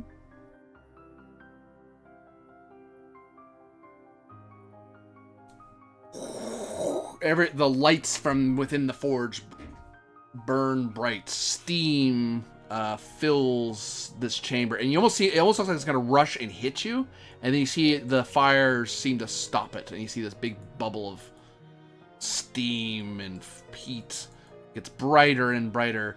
The various fairies start saying, "Oh, look, work to do, yay!" And so they go, "Oh, the boring people are gonna go play. Let them play their silly game." And a bunch of fairies start rushing by and around Zevin and Lucius, flowing by. You can feel little hints of wings brushing by your cheeks, little feet briefly touching your shoulder to launch off again. Whether they needed to do that or they just thought it'd be funny, who knows? But you see a rush of fairies go into the forge and start doing stuff in there. You hear little tink, tink, tink, tink, tink, crunch, crunch, crunch, crunch, tink, tink, tink, tink noises happening in there, flashes of magic. And then a mass of tiny fairies start carrying forth to you and hovering in the air, as far as a faraway looker would be concerned. A big hunk of almost rainbow speckled metal that has been worked not as an ore, but as a solid ingot of heartstone. Ooh. Holy crap. Lucius turns around to face Seven, who's standing right behind him. What do you think, Seven? Can you make something of this? When you take it from them, they go away. You hear more noises. They come back with another one. Uh-oh. They're just giving it to me? Yeah. Well, you're the one who has to make the adjustments to the train with it. We may need 4 wheels, right?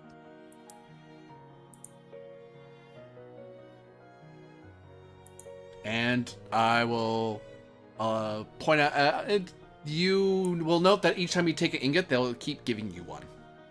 Like, as long as the moment you take one away, they go back into the forge, make some more, and then come back with another ingot. Does Lucius have an idea as to how much we're supposed to receive per this deal? Insight's part of it. Yeah, check the quality of this ore. Nice.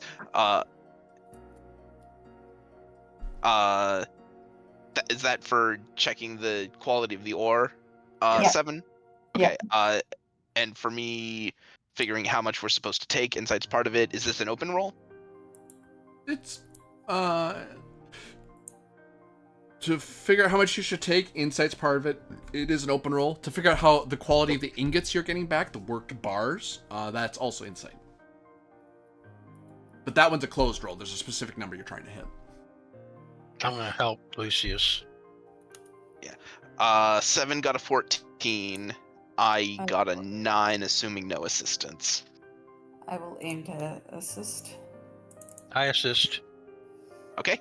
So I that's do 10 not for assist. me, 14 for 7. Zevin, I'll say to you that this is... You'd have to go to the best manufactory in the capital to get this quality of ingot. Like, you would need the best machines, the highest quality of ore to create an ingot this pure and this well stamped. There's no, like, it's pure. It's just worked in a shape that's easy for, that makes it way easier for someone to work with it later. This is worth a lot of... Because this is heaven.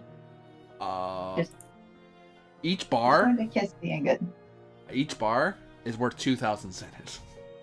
Oh. Just to give you an idea how expensive these things are. Jeez. Hey, Hearthstone's hard to come by. Yep.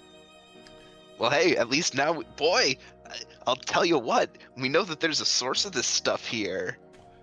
You believe that you can take no more than 5. Any more than that, you think you'll need to do something? You're not sure exactly. You get the feeling their generosity only goes so far. Okay, the 5 it is. Yep, that's fair. And then, presumably, to turn it off, Lucius will, like, shunt the fire down. The fire symbol down. And then the fairies leave their forge and go back to their party, bragging to their friends about, hey, we got to work on Hearthstone. Been forever since we did that. You worked on Hearthstone? That's no fair. Why didn't I work on it? You saw us. It was... Never mind. I worked on Hearthstone. You didn't. The party? Hey? Say again, sorry. Can I, like, sit down amongst the fairies and join their little party for a moment? Since I speak their language? You can. You're a giant compared to them, but as long as you're careful not to hurt them, they'll dance with you. They'll play on your hands and stuff like that. Well, hey, you're also a little shapeshifter person, so... Yep. I will join them in their little party for a little while and see what kind of games they play. Willpower's part of it. Oh boy. Oh no.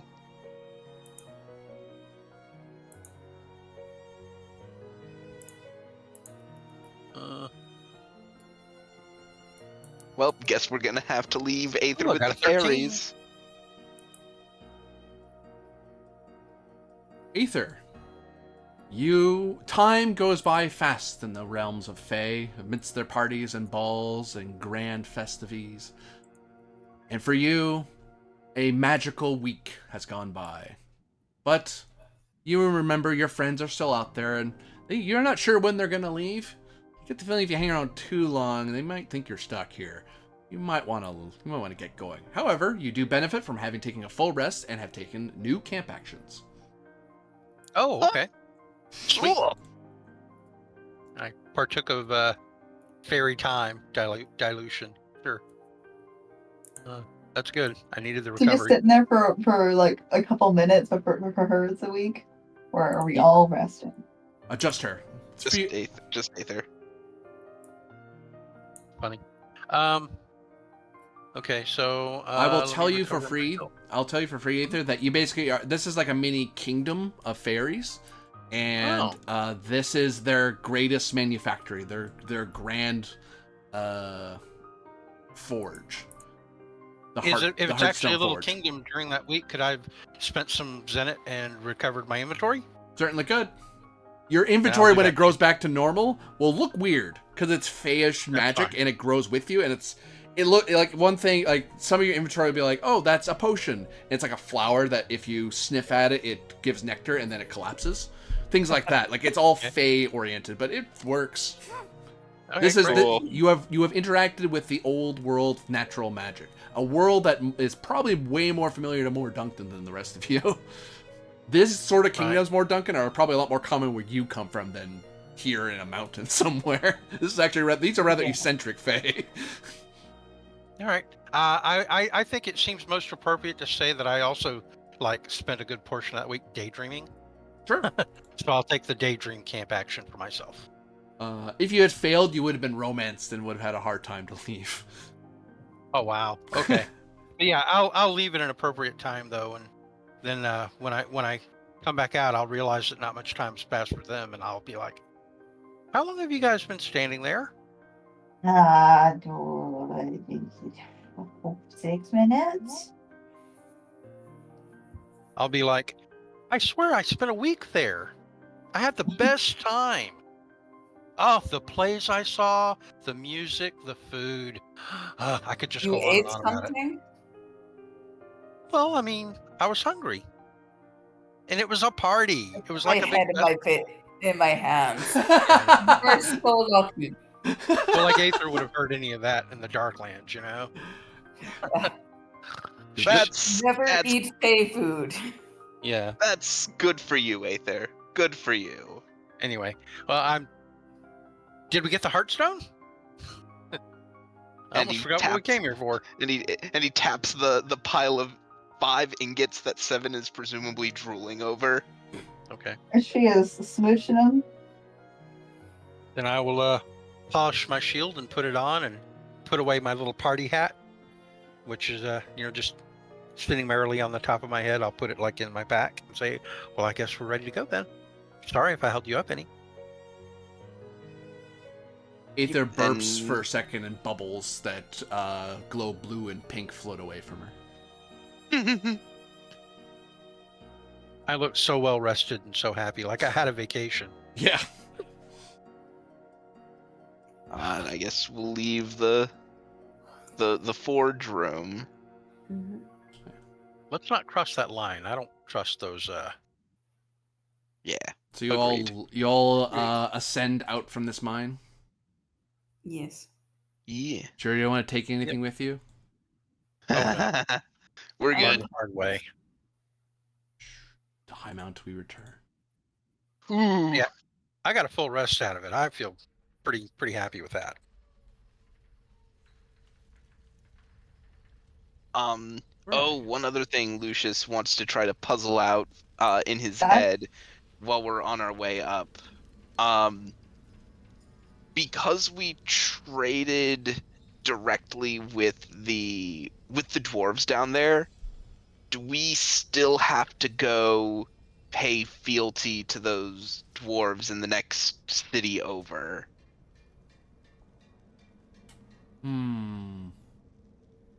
Insight's part of it. Open roll? Hard roll. Closed roll. Closed roll? Cool. That is a very good point. I'll help if you flub it.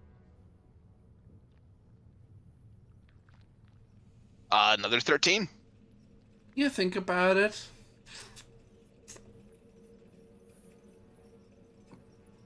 You don't have to make a big show, but as long as you tell people the truth of how you came about these ingots and how you got them, you're pretty certain the dwarves will understand that you weren't dealing with the dwarves. you dealt with the Fey Kingdom of Hearthstone. So really, that clan has no claim anyway. And you get the feeling that this clan never had a claim over the Hearthstone here. That's why you get the feeling even if you went to find them, all they would have told you was the hint you got, and then would have told you to talk to the Fey. Because they don't actually, they trade with these people. Oh, okay. Cool. If you took anything else out of there, which you did, you thief. would have been a whole thing, but yeah. Okay. When we come back out of the Underdark, like remember we came through someone's home or whatever. Mm-hmm. I'd like to lead everybody because it's like one of my neighbors directly to the Aether Dwemer Burrow, so everybody can come to my little place, and I'll show it off, and then I'll say like as I'm like gathering cups to get everybody a nice cup of tea or whatever, I'll suddenly stamp my foot and go, "Damn it! I could have stayed there for like a year and made my project, and it would have only been like a day out here. You could have. Why didn't I think of that? Mm-hmm. Oh." But how Can would we you go know back? No. Oh, so dejected suddenly. And before I go much farther, Zevin, you would have gotten, we'll fast forward a little bit through this, but you would have gotten your own estate here in, these are places you can stay for free. I'm not homeless. And Yeah, we have our own. And you guys can have it anywhere in the South Ward. South Ward is there's like a main temple here, and there's a lot of shops and stuff like that. Where would you like your estate to be in the South Ward? Oh, that's a good question.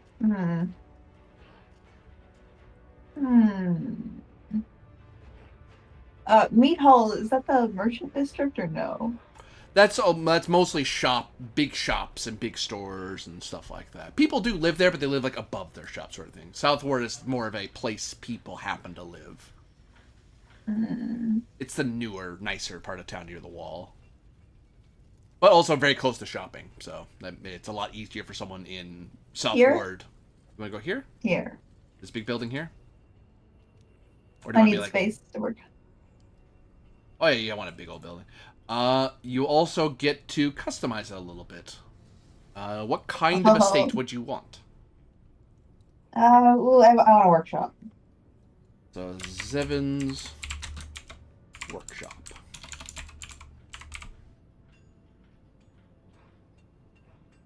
And this is the thing where you can access all the same like crafting gameplay mechanics that you can on the train.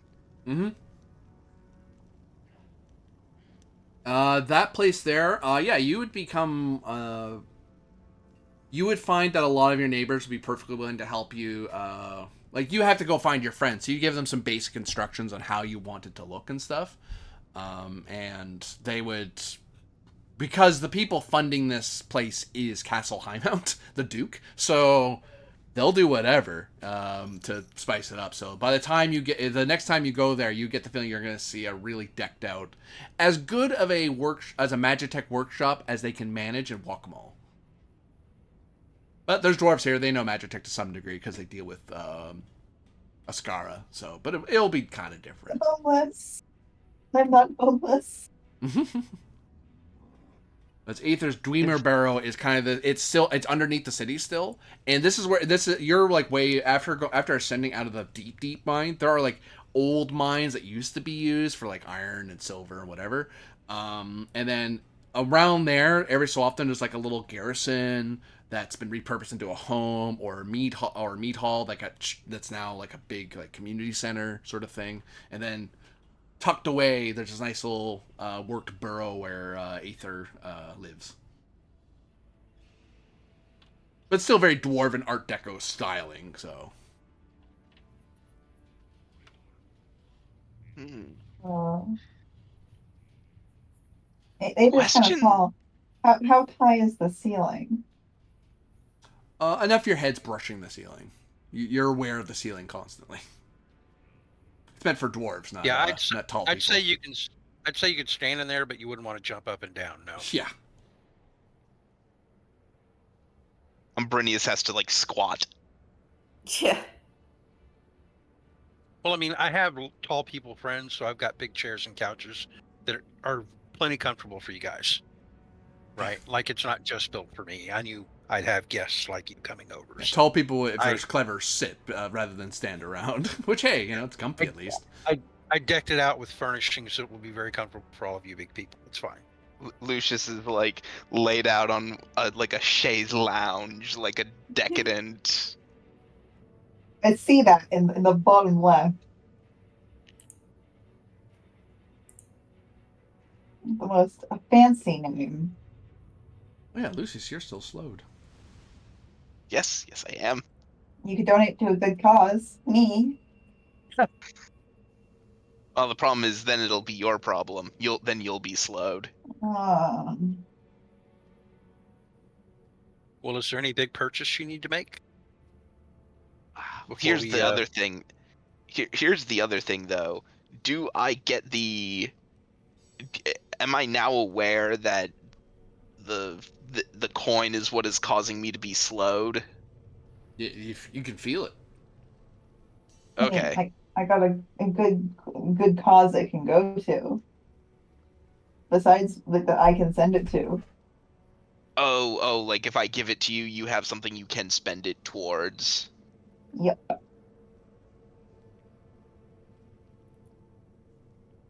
Okay, if you got something, what you got? GM, put it into the thing. What thing? The thing. You know, Mhm. when I disappeared all my money. Yeah, You want feel somebody- free to message me because I do not recall. It's been a bit.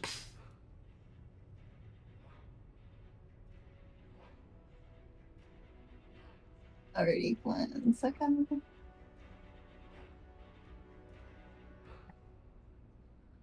Also, I I have to would have wonder. something. I would have something Also, I could put it towards too if I hadn't already gathered all the funds that I need for my project. But I already have. Aha. Yes. I also have to wonder for Seven's purposes. I know Seven's got the train, and that's where Seven is like lived on the rails on the move. Is this the first time Seven has actually had like her own place that is hers? Since moving out, yes. Hmm. I was like back when she was like a kid. Cool. Good Uh, for her. That can be easily sent through by a courier. You could hand that off to a courier and have that done. It's Will the courier be slowed while he's carrying it? perhaps I'll note as it's handed off to Lucius and into the hands of Zevin Demeril, and Zevin at some point before you leave city, will send it to who she wants it to send it to. The weight of the coins is lifted as greed has been dispelled by charity. Ah, cool. Senate. That. Okay, cool. That clears that. With the ingots you have, you can use a minimum. You need to use at least a minimum of 2 of them to make the train workable on a Scaran rails. 4 if you want them to work perfectly fine on them. If you use the 5th one, you'll basically increase the quality of the train as a whole because you'll lose it for because you wouldn't use it for the wheels because 1 ingot per wheel is plenty. But the 5th one would be used for like all the other little things. You'd break it up into tiny bits and then have it work for like the lights, the switches, the lining some of the cushions, plates, things like that. So it makes it a much Gild more that comfortable mother. place. Yeah, you can gild it, or you can hang on to that 5th ingot, or to 3 ingots and as money. I'll hang on to the 5th ingot because I know we're on Oscaran rails and it may not be friendly territory. And that 5th ingot could, like, while we're in Ascara, that 5th ingot could get us out of some trouble. Yeah. Yeah, it may be worth a lot more money there too. Like it may be a bargaining chip that's extremely valuable there. Those wheels will easily be made, and because once they have the ingots, the dwarves of High Mount will ease to be able to work it. There's, find anyone in Mead Hall or in Imperium Town or even Emerald Gate, frankly, and someone can work it. Especially with that high quality, you'd have to fall asleep to screw it up. And it costs you nothing, Severin, because you've already been doing a lot of work. They've already, and frankly, the Duke's been helping you convert the train, so it's free work and free Zenit for a lot of people. So you made a lot of friends in the crafting community.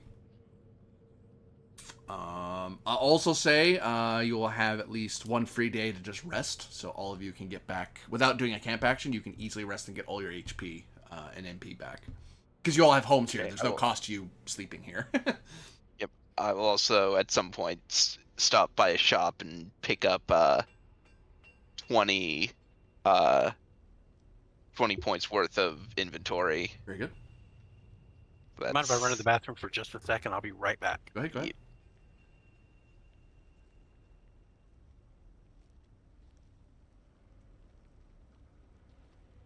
While we're waiting, tell me about your houses. Hang on. 3, 2, 4.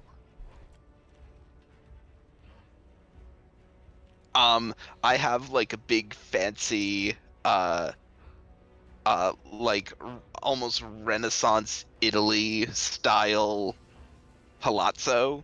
Because the realization I had is that, oh hey, it's like this medieval, like late medieval city's attempt at recreating classical Roman architecture. Ah, you mean So- Romanesque. Yeah. Yeah, so Renaissance.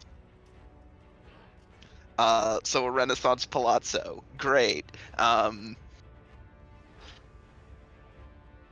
So yeah, he has this fancy little palazzo that overlooks the like the temple courtyard.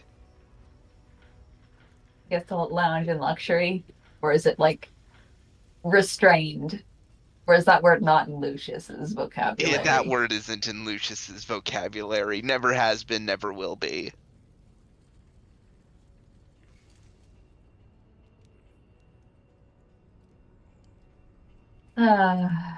Never change, Lucius. What does more have?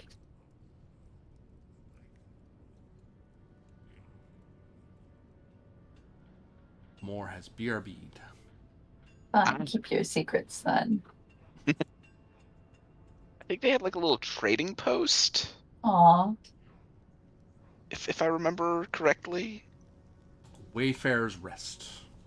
A mix of the various very eclectic fashioned home of a merchant and wayfarer that's traveled far and wide. Very cozy, as I recall.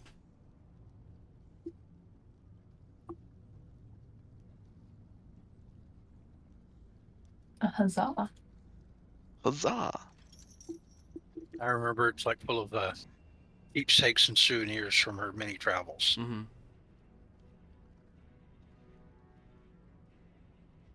Well, if we've all taken a night's rest, presumably we should all check in with the Duke and inform him of our readiness to depart. So Sure. you're all gonna gather forth at the train in Emerald Gate to go on your journey to Ascara? Hmm. After informing him where you want the gate to go, of course. Actually, here's the question that comes up as you gather up at the train. Copy later. Whoop. Loading Yeah. time. Yeah, we have to decide where we want to drop ourselves.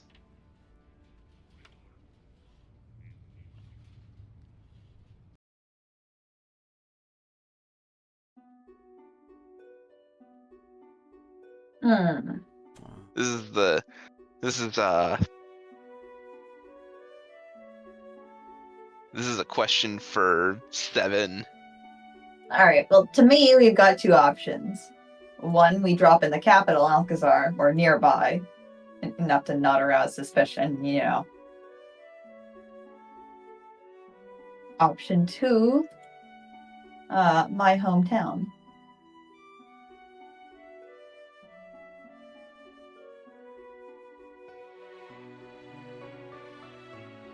It's like we could. We're going towards the desert, right? So we need provisions and supplies to get out there without dying. And we may want to have some discretion. We don't know. We don't know exactly what the Sultanate is planning, and if we drop right in on the capital, we may have trouble keeping a low profile. Do you expect a warm welcome in your hometown?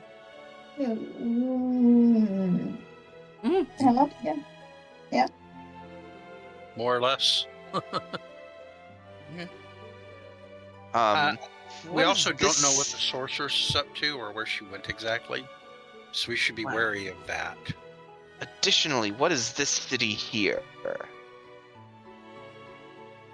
GM, what is that city? I haven't written anything. That's the main city before the Great Desert.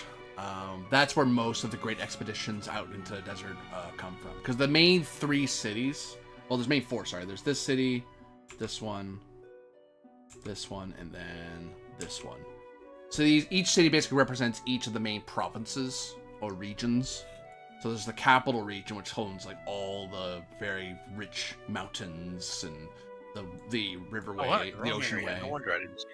Then there's this city that used to rule all of this, and then they got conquered. This city is for this region and for any more expansion this way. But they also they own this island. These guys own this island. This one is not for any particular region. It's the expeditionary. It's where all the rich people begin their expeditions to go to all the various camps before they get to the grand precursor camp. And all the support infrastructure that entails. Yeah. Whereas your little city, your little village, is actually a little town. It's one of the few. Like there are like tinier cities.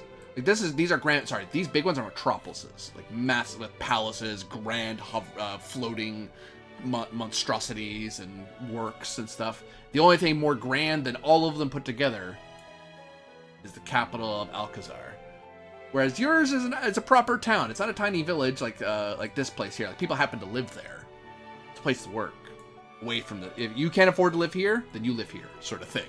You can't afford to live here, you live there or there, sort of thing. Whereas yours is actually like a proper little. They're both dwindling. They're both dwindling populations. The desert's kind of closing in. Yep. Yeah, because the desert's going this way. Oh, I didn't realize the desert was creeping. Wow. Very slowly. Deserts tend to do that. Yeah, that's deserts for you. In legend, supposedly all this was the old precursor civilization. It's one massive empire long, long ago in the age of natural magic. Okay. Cool. Okay, well, if we're dropping to Alcazar, then we should start out in the mountains or something like that. Well, I mean, if our plan is to go into the precursor ruins because we're searching for something, then I feel like going to your hometown might actually be the best bet and not going to Alcazar at all. I don't know though, because going to Alcazar feels like just a huge risk to me. Like, what do we need there? It is, but we also don't know what the Sultanate is planning, and that's a major handicap. Like, it's a big desert. We could try going everywhere, but people in my town don't go all the way out deep into the desert. Yeah, because the other place is not practical. The other thing is that the main precursor ruin, this is the most recent huge city. All these are like little camps that are digging down, but the big one that all the cool stuff comes out of is this one. Additionally, here's a thought. Actually also in favor of dropping in the town. we're going to a place where rail travel is a lot more common, correct, Seven? Mm-hmm. We'll have a lot harder a time moving unseen on the tracks as we have up till this point. And I'm not technically registered. So, Ju- can you get registered in your hometown? Yeah. You know, I gotta update the registry, and I haven't really been there in a while. That does make some sense, though. Like, if we don't want to have constant trouble, we should probably get it registered. I guess.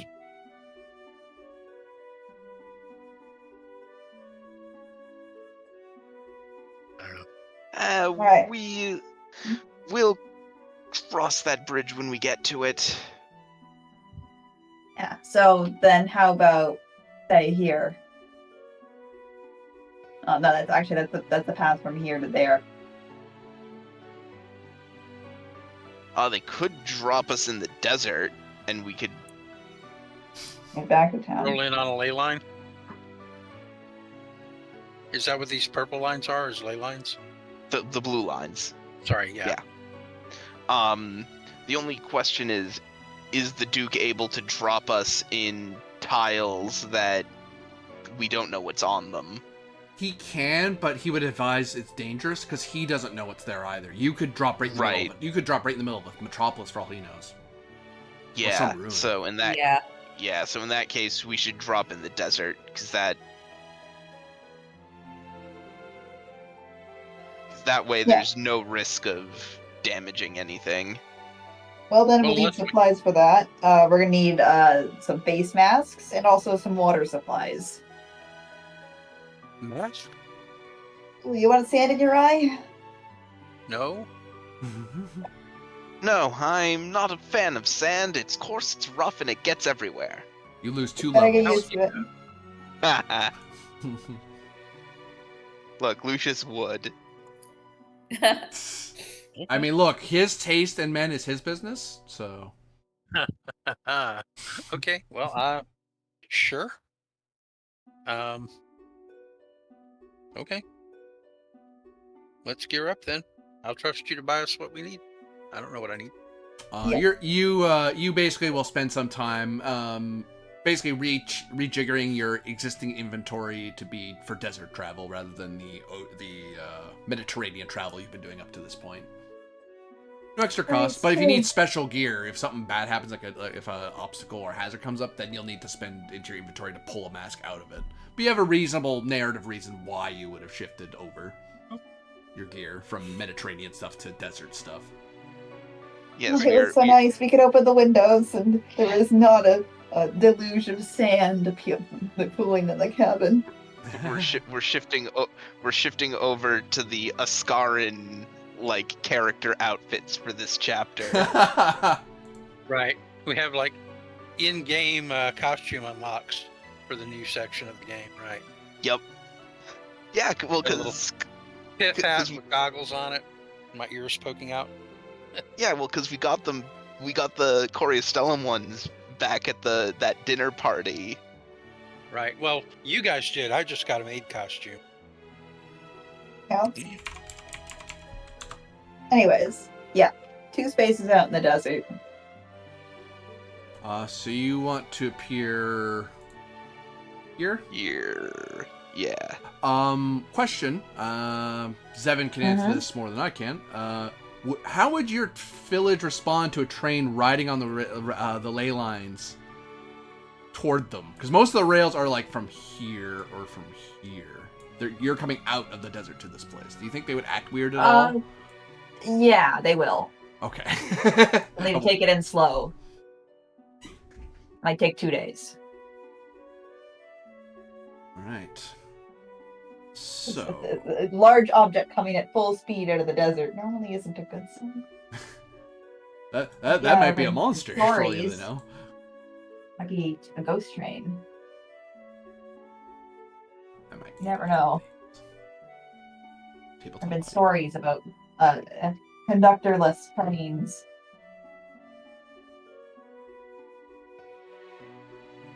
All right. Any other things you all buy from the city of Highmount before you go through the Emerald Gates? Water, salt tablets. Not for me. Yeah, I'm I good, picked up what I needed. Same. Maybe some international gifts. Some souvenirs. Yeah. Hmm. We've just been collecting souvenirs this whole time. Yeah. Oh yeah, can I pick up like, high mount quality souvenir stuff that I could use to trade for people for things that they, if they've never been to High Mount or seen things from High Mount before, things that would be kitschy.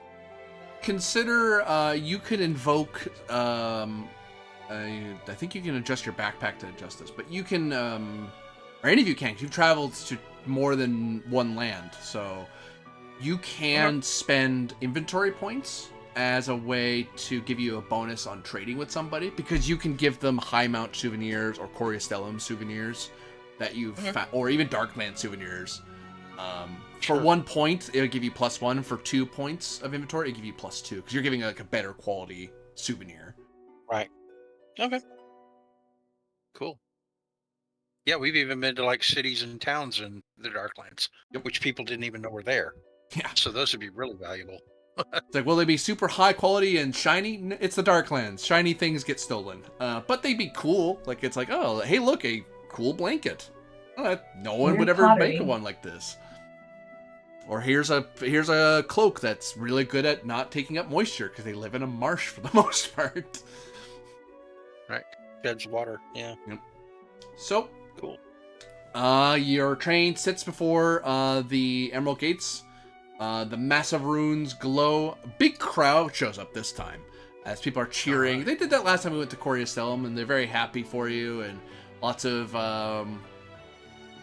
people are just keen. It's keenly obvious to you that this is an event that very few people, that happens frequently, but not every day. So it's still a fun thing for people to see, and all kinds of great locales are shown to the people of Highmount. Some people even have sell tickets to some of the rooftops, so you can watch the train go into, or people walk through the gates to wherever it is they're going. The gates light up. The big doors swing open, and you see the deserts of the precursor civilization. Cool. Huge sand dunes looming in the distance, and you see a ley line light up across the sand. Before we actually ride through, I have a really dumb question. Mm-hmm.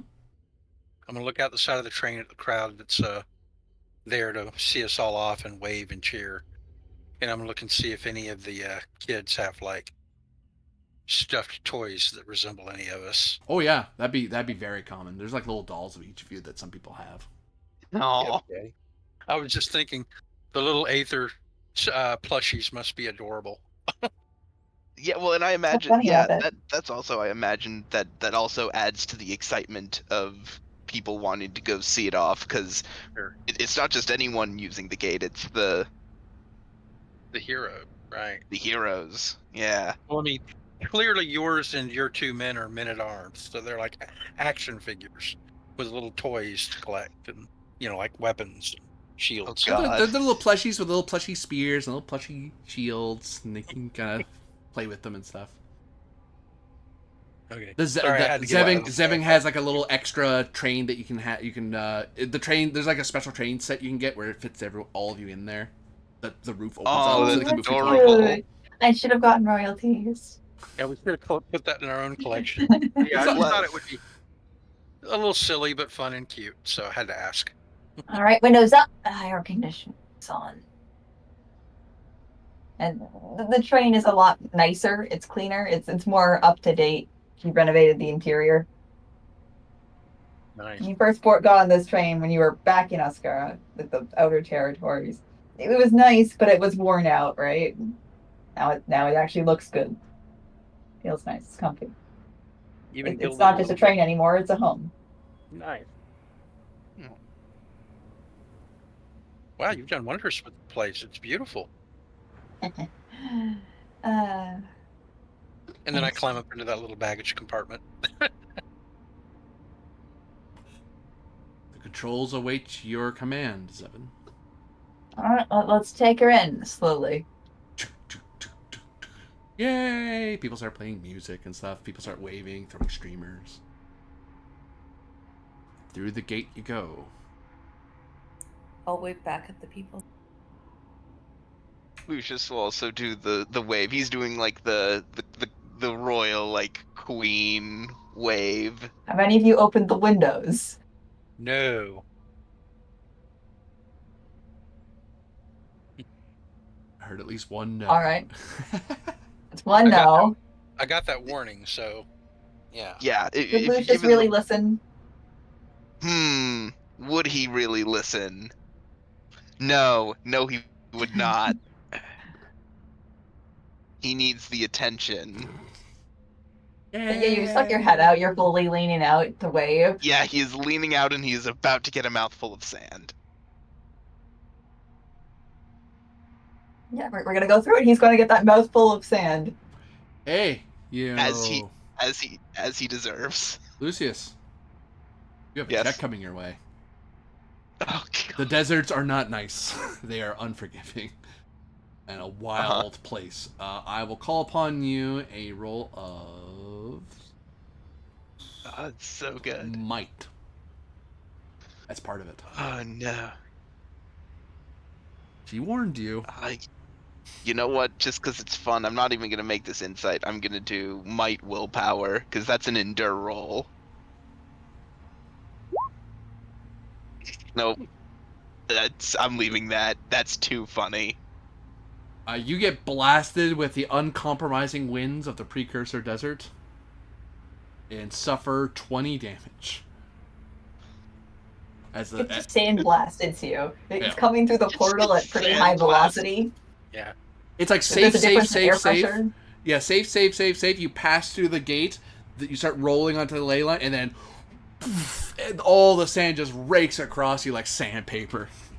Enough. And now you can really say Jack Yeah. closes the window, turns around, and anyone who you all watch him walk out of his door. His hair is like blasted back and just like caked in sand, and he's like spitting sand out. Yeah, now you can really All say right. that it's rough course and gets everywhere. Mhm. You've experienced it Rookie firsthand. mistake. Rookie Yeah. mistake. Oh, and there's like I want to say because he was like leaning out the window. There's like a clear line across like his upper torso. Right.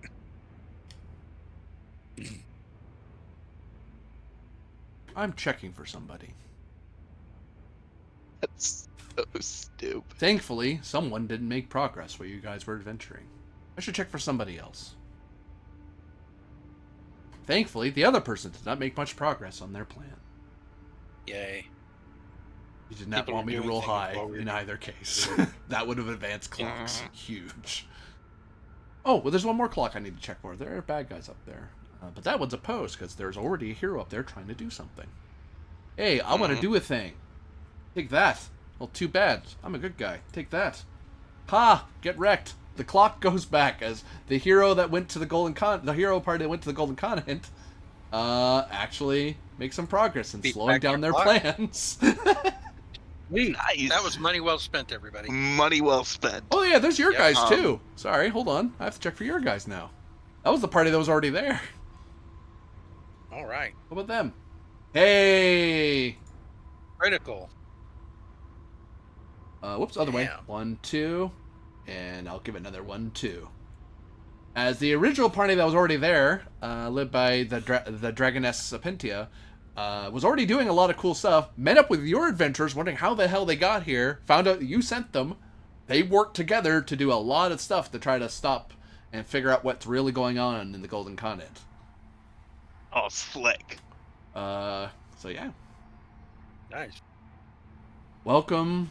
I mean, we won't hear about it right away or anything, but cool. We all have a good feeling. So, tell me, Zevin, what are this is a desert unique unto itself. What is unique about your desert of this the precursors, Zevin?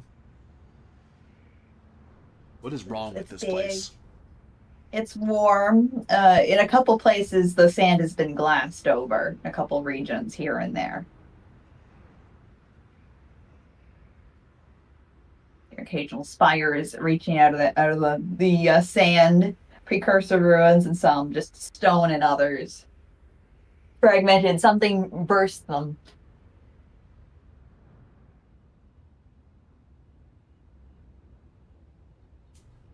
But it's supernaturally harsh. Brinius and Vivius People look don't- out in wonder at this alien landscape. Through the windows. They learned from what happened to Lucius not to open the windows. You mean Lucius not open the windows? Hey, they didn't think it was going to be a danger either. It's just sand. What's the big deal? Oh, God, that's the big deal. Okay, don't open the windows. Got it. The problem with traveling on vehicles, if you're on foot, it's less bad, but you deal with it longer. So. And honestly, there's no real good way to travel. Right now, we're in a big metal box, and it's gonna start getting warmer. A lot more. I'm gonna start shedding fur.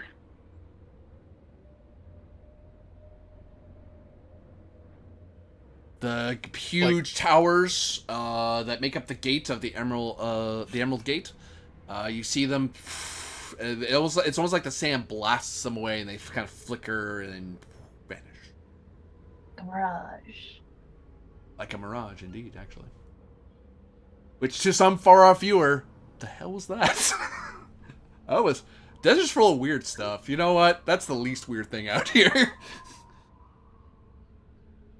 Maybe don't ask too many questions about the weird gates that appeared in the desert. Just, it's not worth it, honestly. All right, onwards west, and when we get within one tile of the city, you're gonna start taking it slower. So you're gonna move it like 2 tiles and then slow down before you get, just as you're entering their hex, as it were. Yeah, yeah. Okay, so there's only one travel roll we need to worry about. Welcome to a desert. Normally D20, brought down to D12 because one of you is pretty good at traveling. Nice. Hey, Hey, a very safe journey, considering how scary the deserts are. And if we decide to explore in those uncharted regions, the true map of the Countless Realms will allow us to do rerolls when we get ahead. no, that's not the. It doesn't let us reroll travel rolls. It lets us Well, it reroll rerolls the tile, right? Yeah. There's Okay. nothing out here. Pray tell, what does your hometown look like? As you start rolling up on it across the sand, and people start looking out like, "What the hell is that train coming toward town?" And some guards probably look out like, "What the?" Well, most of the town isn't actually really visible from the outside. If I can grab my notes. I wrote notes. This one's in my lore document.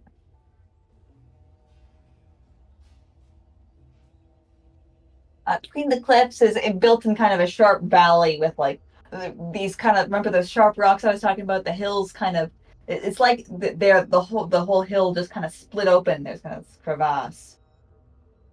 It shelters it from the worst of the winds, and means it doesn't get a whole lot of sunlight, so it's actually like relatively comfortable, all things considered. Of course, that means that there's only so many ways in and out. It's kind of why approaching slow is important. This is the side no one arrives from.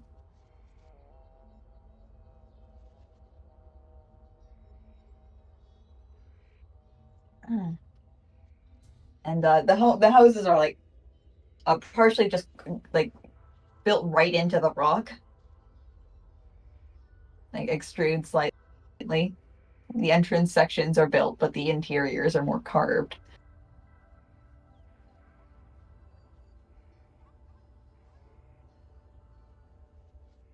Whew. All right, taking this down to low gear.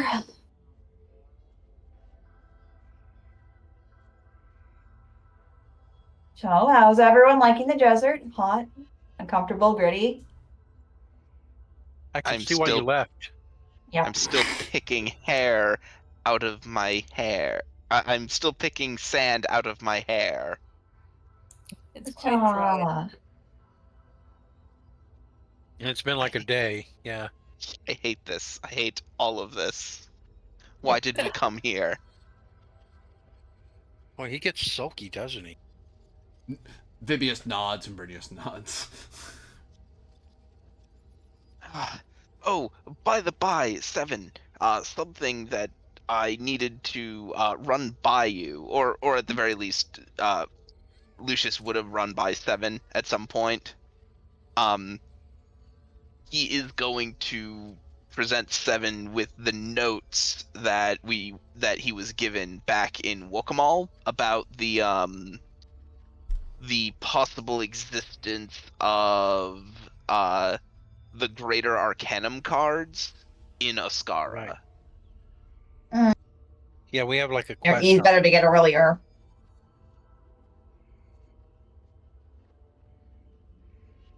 Just something to keep in mind. Well, feel free to Yeah, detail. we have sort of you, like a you had a day of travel. side quest. You can explain some stuff. Yeah. Yeah. Basically there are cards of the Greater Arcanum, not the Major Arcanum, the Greater Arcanum, like Pyrian and like and the like. And they have they're like a full-on artifact, and they believe that there are forces in Oscara trying to track them down. Well, it's not their main goal. It, by any stretch, it is something they are looking for, and if it's something they're looking for, it must be important. Okay. Yeah, let's keep this between ourselves for the time being.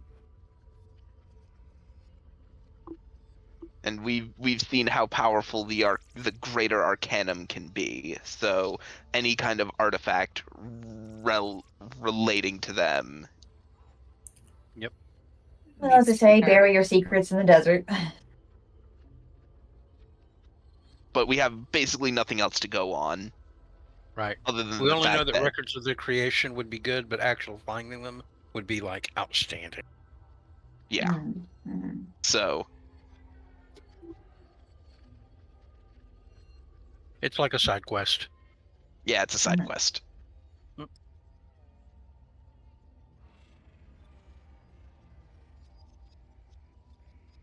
If there's something you wanted to know, like real bad, you got the credentials in Alcazar Central Archive, but oof.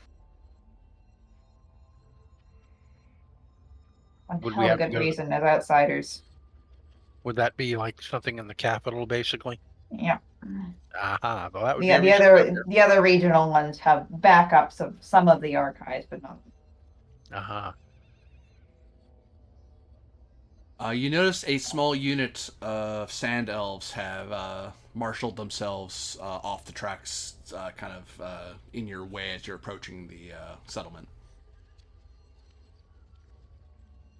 Alright, and prove we're not superstition.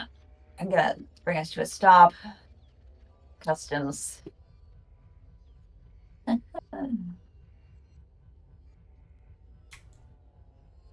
She'll take it in slow. Brakes.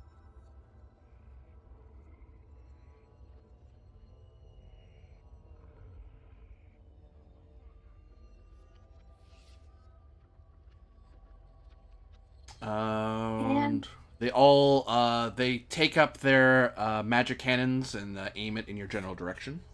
They don't shoot; they're just pointing at you.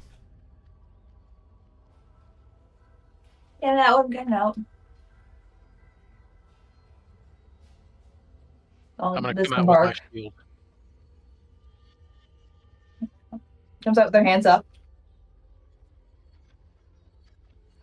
It's not traditional. It's just called not getting shot.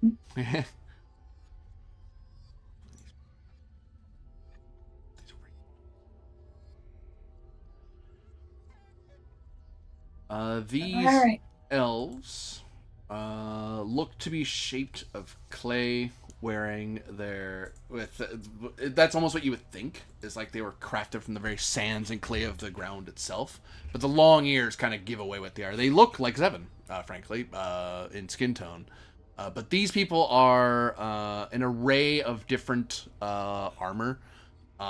There's big flowing robes whisking away from them. Even within the sheltered area here, what wind comes in here does does flicker their robes a bit, but it reveals the dark metallic looking armor and little flickers of magitech on their armor. Some people have far more than others. These guys have look the most normal, or to everyone else, they just look like they're wearing they look like they're wearing a splint or something of that nature, or a breastplate perhaps. Whereas everyone, and then it gets more and more advanced, and then you see people with very fancy looking magitech cannons, which are a lot longer, a lot thinner, a lot more ornate. The one up front has what appears to be a pistol.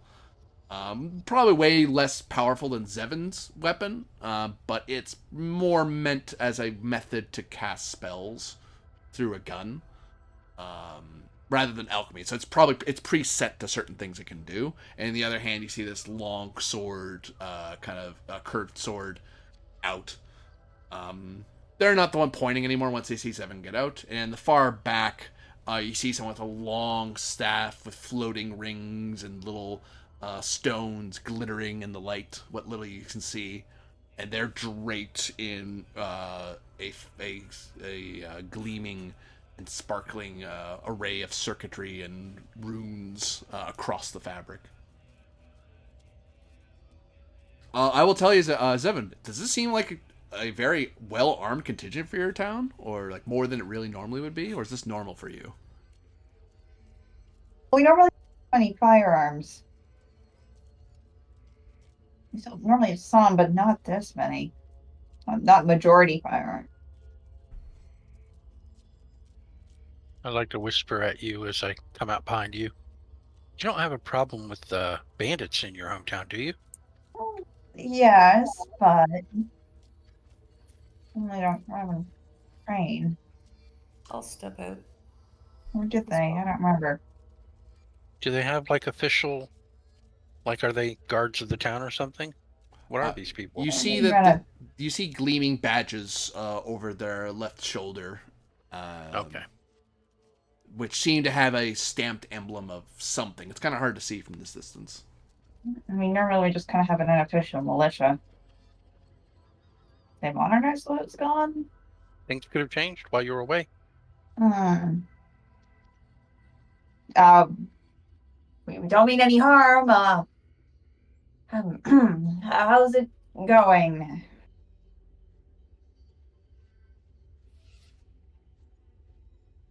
Tell us your intent, Phantom, or we'll gun you down where you stand and rip apart that monstrosity that approaches this village.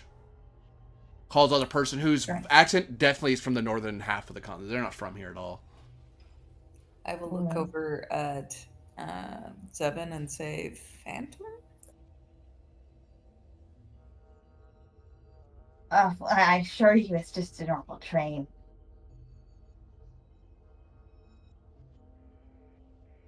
A train? A train that came out of the desert over ley lines unmapped? Hard to believe. How foolish do you think we are? I'll bang on the side of it nice and loud and say, well, it's no phantasm. It's real. You can touch it. I've learned your fayish games. I won't be tricked again. We've lost too many to that damned desert. Who do you think you are?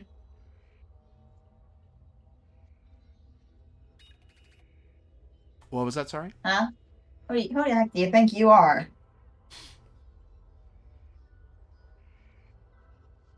We are the Ring of Gemfire.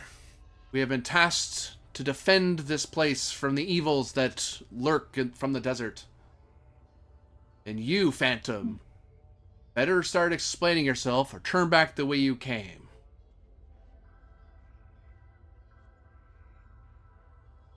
Can I run a little check on them?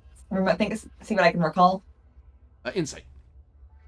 I'll give you +2 because you are. This is your hometown. This is clearly unusual. Oh, dang.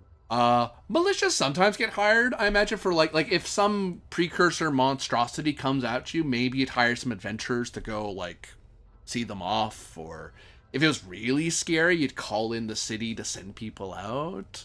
If it was like really scary, but you probably don't run into super scary stuff that requires the fact they're getting mercenaries. Like this is a mercenary company from the north.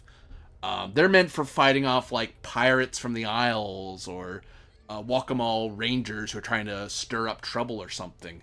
These guys are meant for like really serious dangers.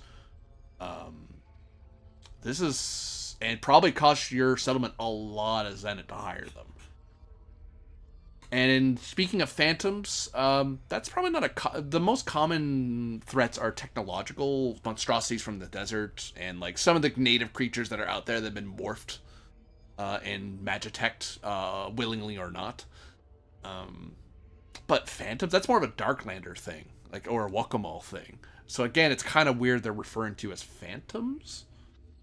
With that high roll, I'll go one step further and tell you that the only phantoms you've ever heard of are those ghostly figures within the Great Precursor Ruin. The things that can summon armies from the walls, spiders from the ceiling, guns from the floor, magispheres from thin air. Those are things you only see in the ruin. Like, and even then, you've probably only heard of them. You've never seen one in your life. And they're calling you that. Yeah. Oh man.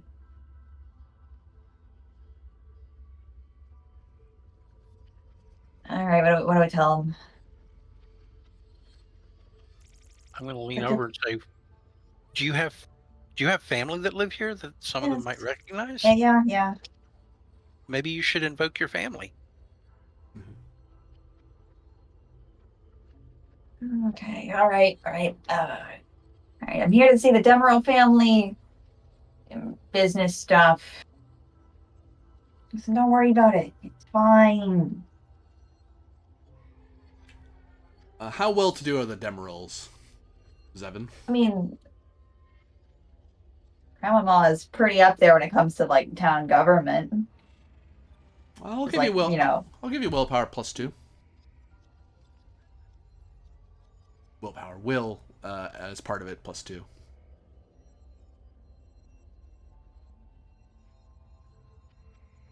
Ooh, coming off a little harsh. Getting a little short. You're asking Seven to do diplomacy.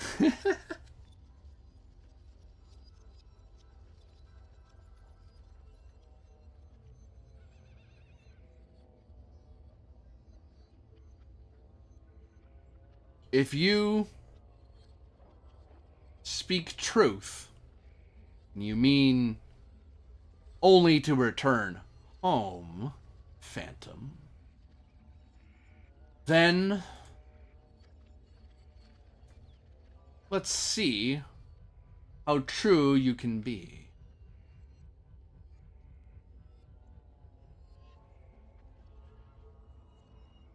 You will leave your train here, and you'll enter by foot.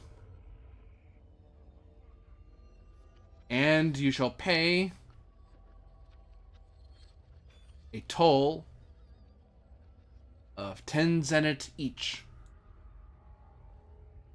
And have Damn your it. weapons peace bonded.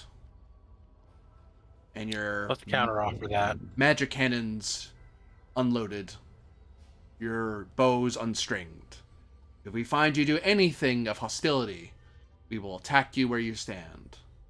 And if someone's willing to vouch for you, then we shall see what truth shall bear. Game Master, would it be normal for a town militia to like charge a toll for people to enter a town? Insight's part of it. Yeah, that feels unnatural to me.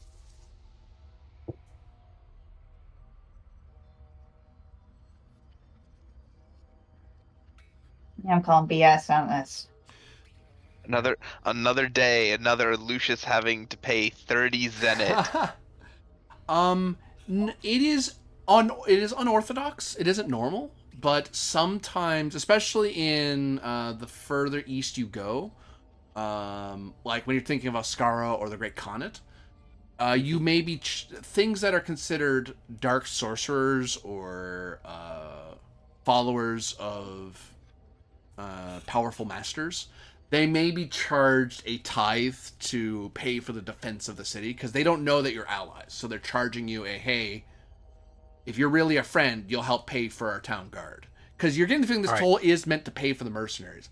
This is the sort of thing you might have heard. You actually would have heard of this rarely in the Darklands, but it's a lot more rougher and a lot more threatening. These people are being a little professional about it.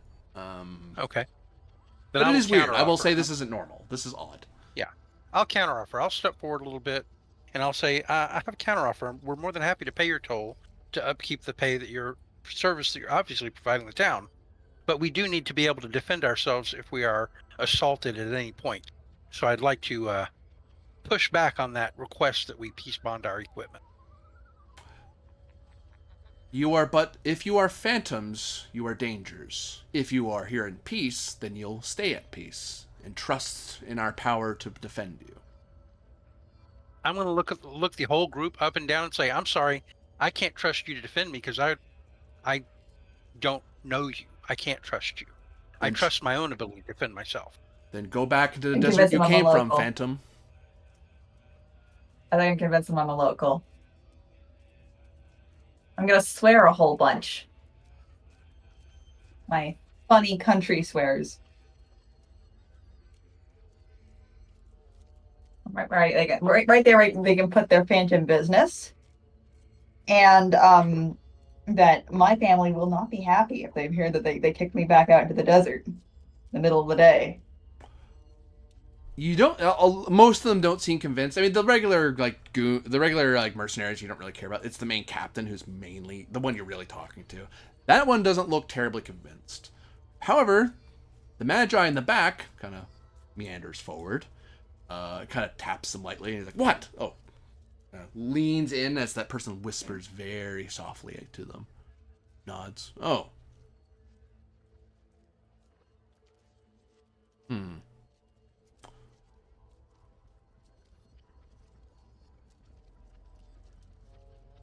Very well, then. We'll consider peace bond or toll. Your choice. I'll pay the toll. Oh. I'll pay the toll. Again. I'll pay the toll. Looks over at the Magi. The Magi nods. Like, it's okay. It's fine. Then they step back into position. Very well.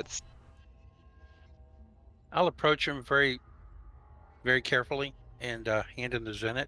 And when he does, I'll put it in his hand and grasp him with the other hand and like shake his hand.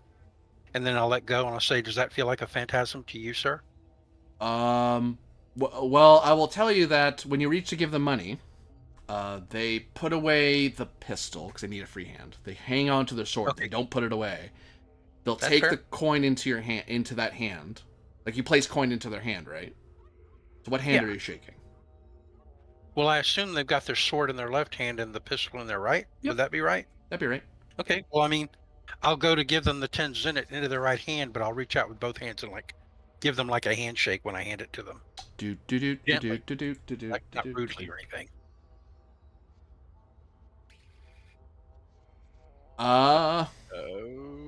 Insight is part of it, Aether. Okay. Oh, you're about to get shanked.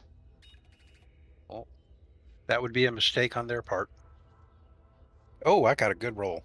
Doubles even. Well, on the plus side, it's opportunity. Yeah, you're about to be swung at. Because as you grab them, they panic and they lean back to swipe the sword at you to get you to let go. It's obvious they're scared of you. Okay, got it. I wasn't getting fear before. I was getting, boisterous rudeness more than else. I didn't get fear earlier. Okay, so I take it with a 10, I defend myself effectively. You know the danger is coming. You can easily back off from the swing because it's clumsy. You could step away and let go of the handshake, but if you hang on and like force them to shake your hand, I'll have to roll to see if they hit you. But if you let go and step back, No. they'll whiff. Yeah, I'll let go and step back for my opportunity. I would like to earn a favor. My actions have earned someone's support or admiration on the scene. Okay. So, yeah, they swing, you step back. The Magi steps forward and then kind of reaches out a hand. Like, they look like this person looks like they're one step away from going initiative, basically. And then this person very quickly kind of strides up. They don't run very fast. It's just 2 strides. They're suddenly behind them and kind of resting a hand on their shoulder. And then looks back. And then you actually hear the voice. And from the hood of their robe, you actually see a bluish tinge to their skin, and as they pull back their hood and reveal their teal hair, braided and adorned with jewels. As you witness this picture does not do it justice, but you notice that this person appears to be a moon elf. Who in the robes and everything are very Oscaran. But you notice the little gems in their hair and the style is more Darklander. Cool. This is a changeling of the Darklands. There is no harm in it. All is calm, Captain. I'm going to like blink a couple of times to say, you know what I am? Like with actual hope in my voice. Certainly. Don't you? I've never known another. We have seen many from the continent and from the desert. None as friendly as you, sadly. But I am far longer lived than most of your kind, so I knew you once as very friendly and warm creatures, turning from birds to rocks and rocks to fish, fish to people. It is a sad time for your kind, I'm afraid. Evil lurks in the world. I'll give him a half bow, half curtsy, like I'm not sure how I should, politely present myself to him. So it's sort of like an awkward half of each. And then I'll say, well, it is a great pleasure to make your acquaintance then, sir. I am Aether of the Darklands. Merwin of the Darklands. And may the rest of the phantoms approach and introduce yourselves before everyone has a heart attack. As she gestures to the rest of you, she's clearly the only one not scared of you all. And has clearly understood that you're just people on a magical train. She's even going to start. She knows Lucius will butt in anyways.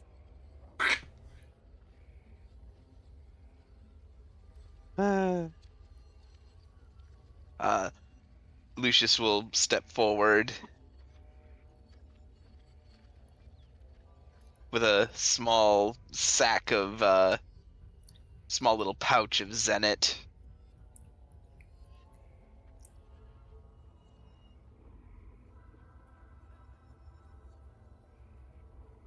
And she holds up a hand away from her staff. You see your Zenit pouch glow with magical energy. And she pulls it over to her by unseen forces. Well, that mage hand is a fancy spell. Yeah, pretty much. Very fancy if it's like that's just like a cantrip, isn't it? Yeah. 1 magic point. A parlor trick, but, to us it's impressive, yeah. And you are? Corio? I am Lucius, the last pilgrim of Mount Novio of the noble republic of Coriostellum. Oh, it is still noble. I figured an Imperium would forge by this time. Glad to hear they've maintained their republic. You He looks like he's about to say something. I'm just gonna like grab you by the elbow and steer you slightly away and say, "Boy, she got your number." It wasn't your thing.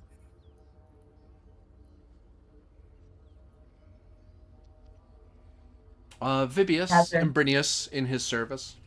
They introduce themselves. She nods them in kind. Looks to Zevin as you seem to be approaching. Seven just put all her money in a little bag and hands it over like a light. If she's confident enough, she'd give a light toss, but she's not confident in these people. Any quick action is going to make them. Let's look at a new decoration of buckshot. Yeah, as you underhand toss it over, the mage just kind of lets it kind of float over and just very casually lets it catch into her chest and kind of puts it into a separate pouch from what appears to be her main pouch. There's a much more larger one that's taking tools. Not huge, but it's meant to be carrying a lot of coin rather than her tiny personal pouch. And 7 Demerald. Zevin Demeril. I live here. I have met with your family. They have fretted for your absence and the warrants laid out against you by the capital. Don't tell them, please. It's the capital. Our task is to defend this settlement, not to be dogs of your high and vaunted. No offense, of course. You're right. Open our mission.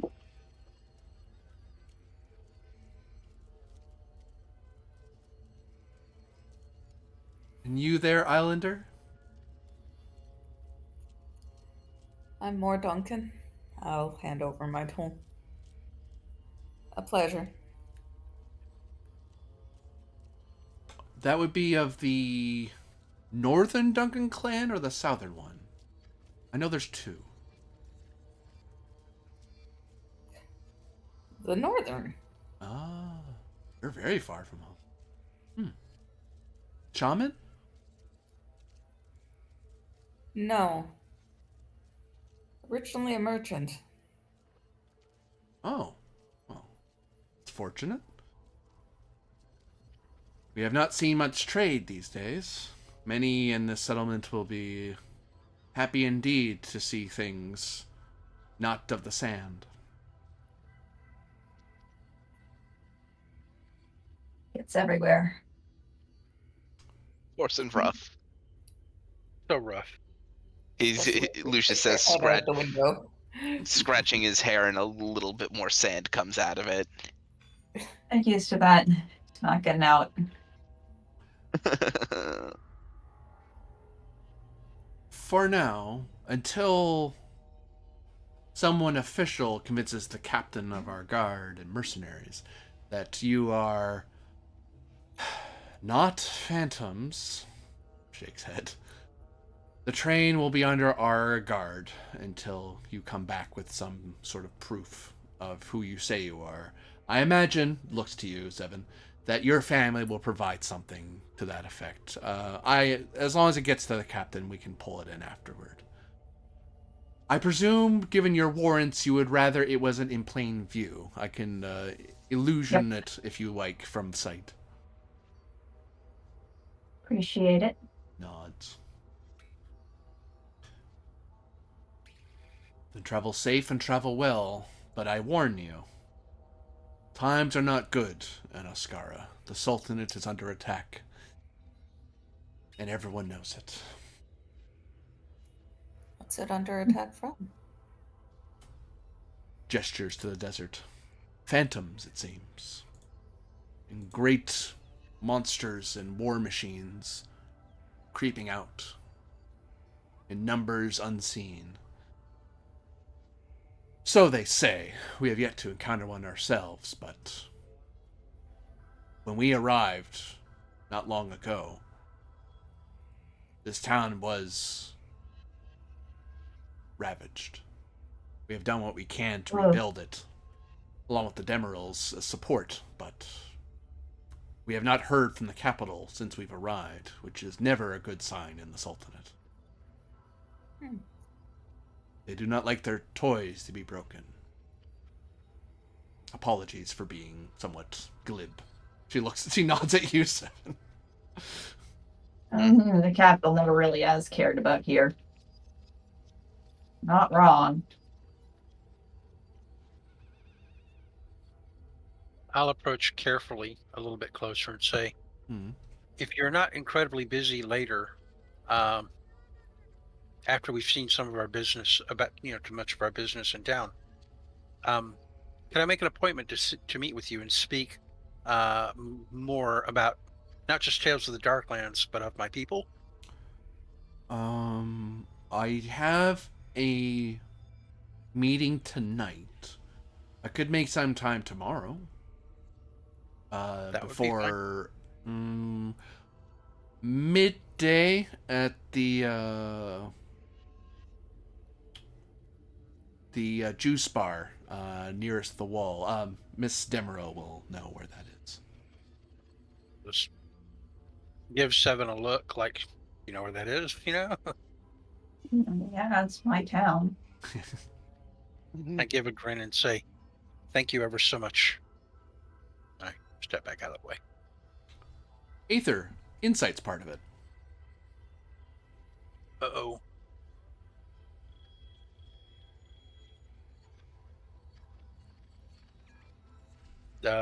I'd like to spend and re-roll. On the back of what?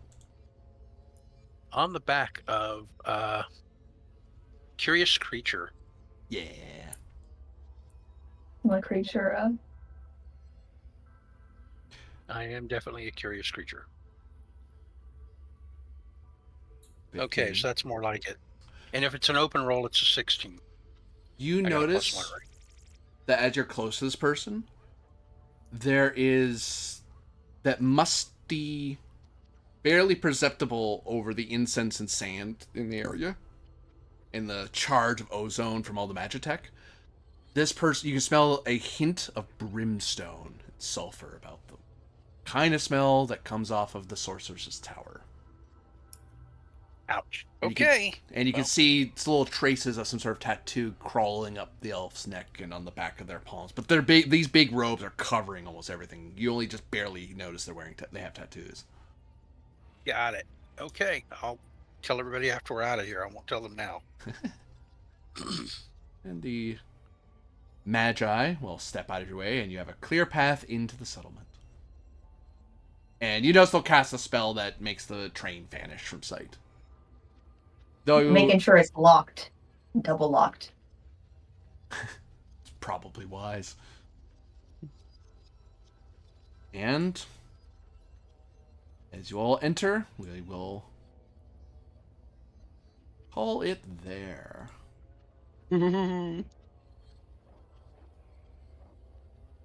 Huzzah. We made it.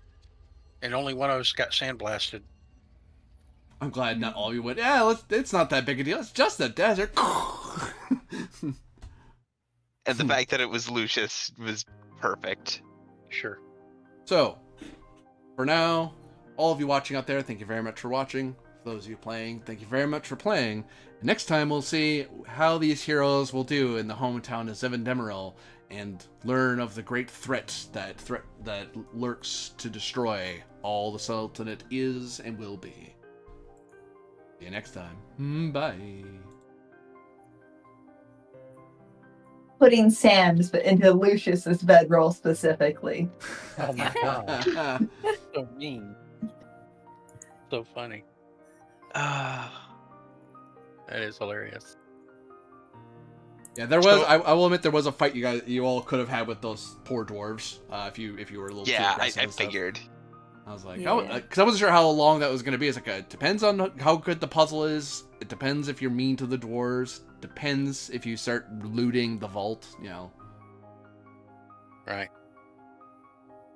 Arnon, you missed it last session, but we had a hilarious sequence where each of either Aether or Lucius made, guidance checks to get To through, like navigate the labyrinth to navigate get the to labyrinth, and we both to- rolled critical failures one right after the other. Yep. Congrats. We Like both we rolled absolutely fumbles. flubbed it and just completely got the party lost for it. It was hilarious. It was pretty good. And we hadn't even seen